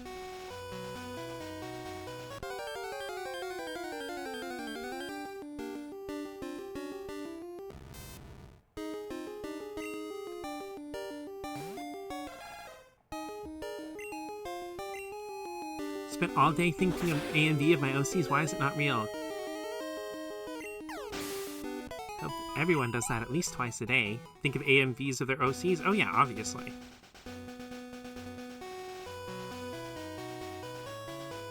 Though honestly, Rain, that's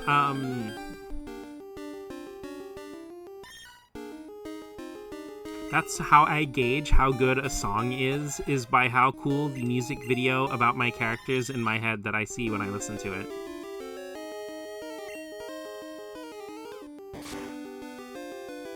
You know, a song will come on and, like, sure, maybe it's well composed and has good lyrics, but I'm like, I can't envision weird lesbian sex to this.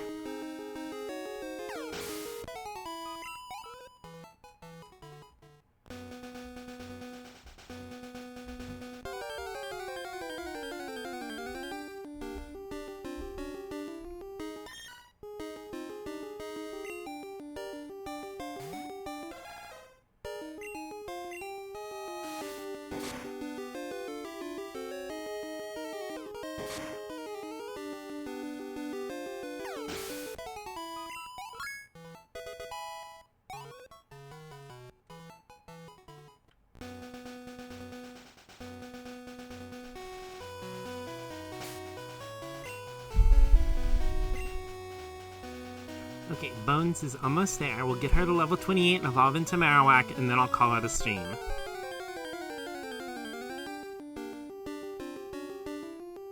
Because I'm getting tired and my tummy rumbly. And sadly, I must go back to Job tomorrow.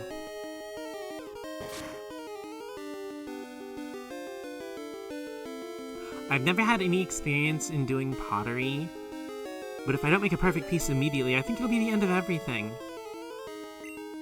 The big EP ready to claim. I mean, it is almost 11 o'clock in my time zone, so it is prime time for EP.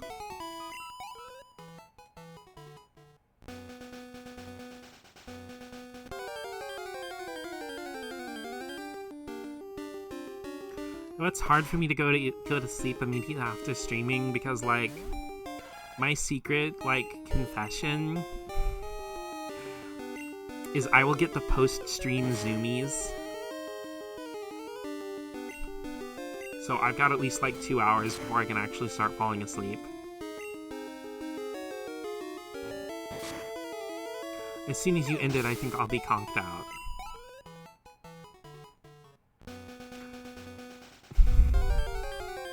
Should I go ahead and, like, maybe let Bones wait to become a Marowak so you guys can get some sleeps?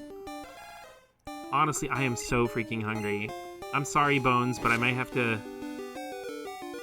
You may have to wait till next stream.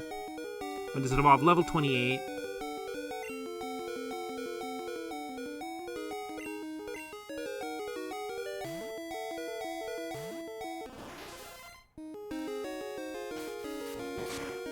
Okay, yeah, probably then. I mean, if it was level 25, we'd, like, power through it or something, but 4 more levels is still gonna take a little while, even if I did, like, cheesy go train it at Mount Silver and switch train it or something. Part of the reason I perpetually have big EP is the fact that I'm incapable of sleeping for hundreds of years at a time. There you go. True. See, that's another thing. I don't think time should pass when I'm sleeping. I think I should be able to get 8 hours of sleep, and if I go to bed at midnight, it should be 12:01 when I wake up. And I should be fully rest and refreshed.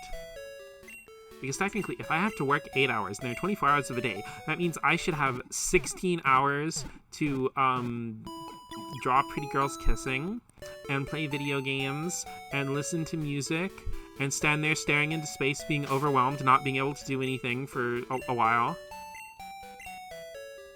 Can't even sleep for an accumulated 100 years as a human. What a ripoff.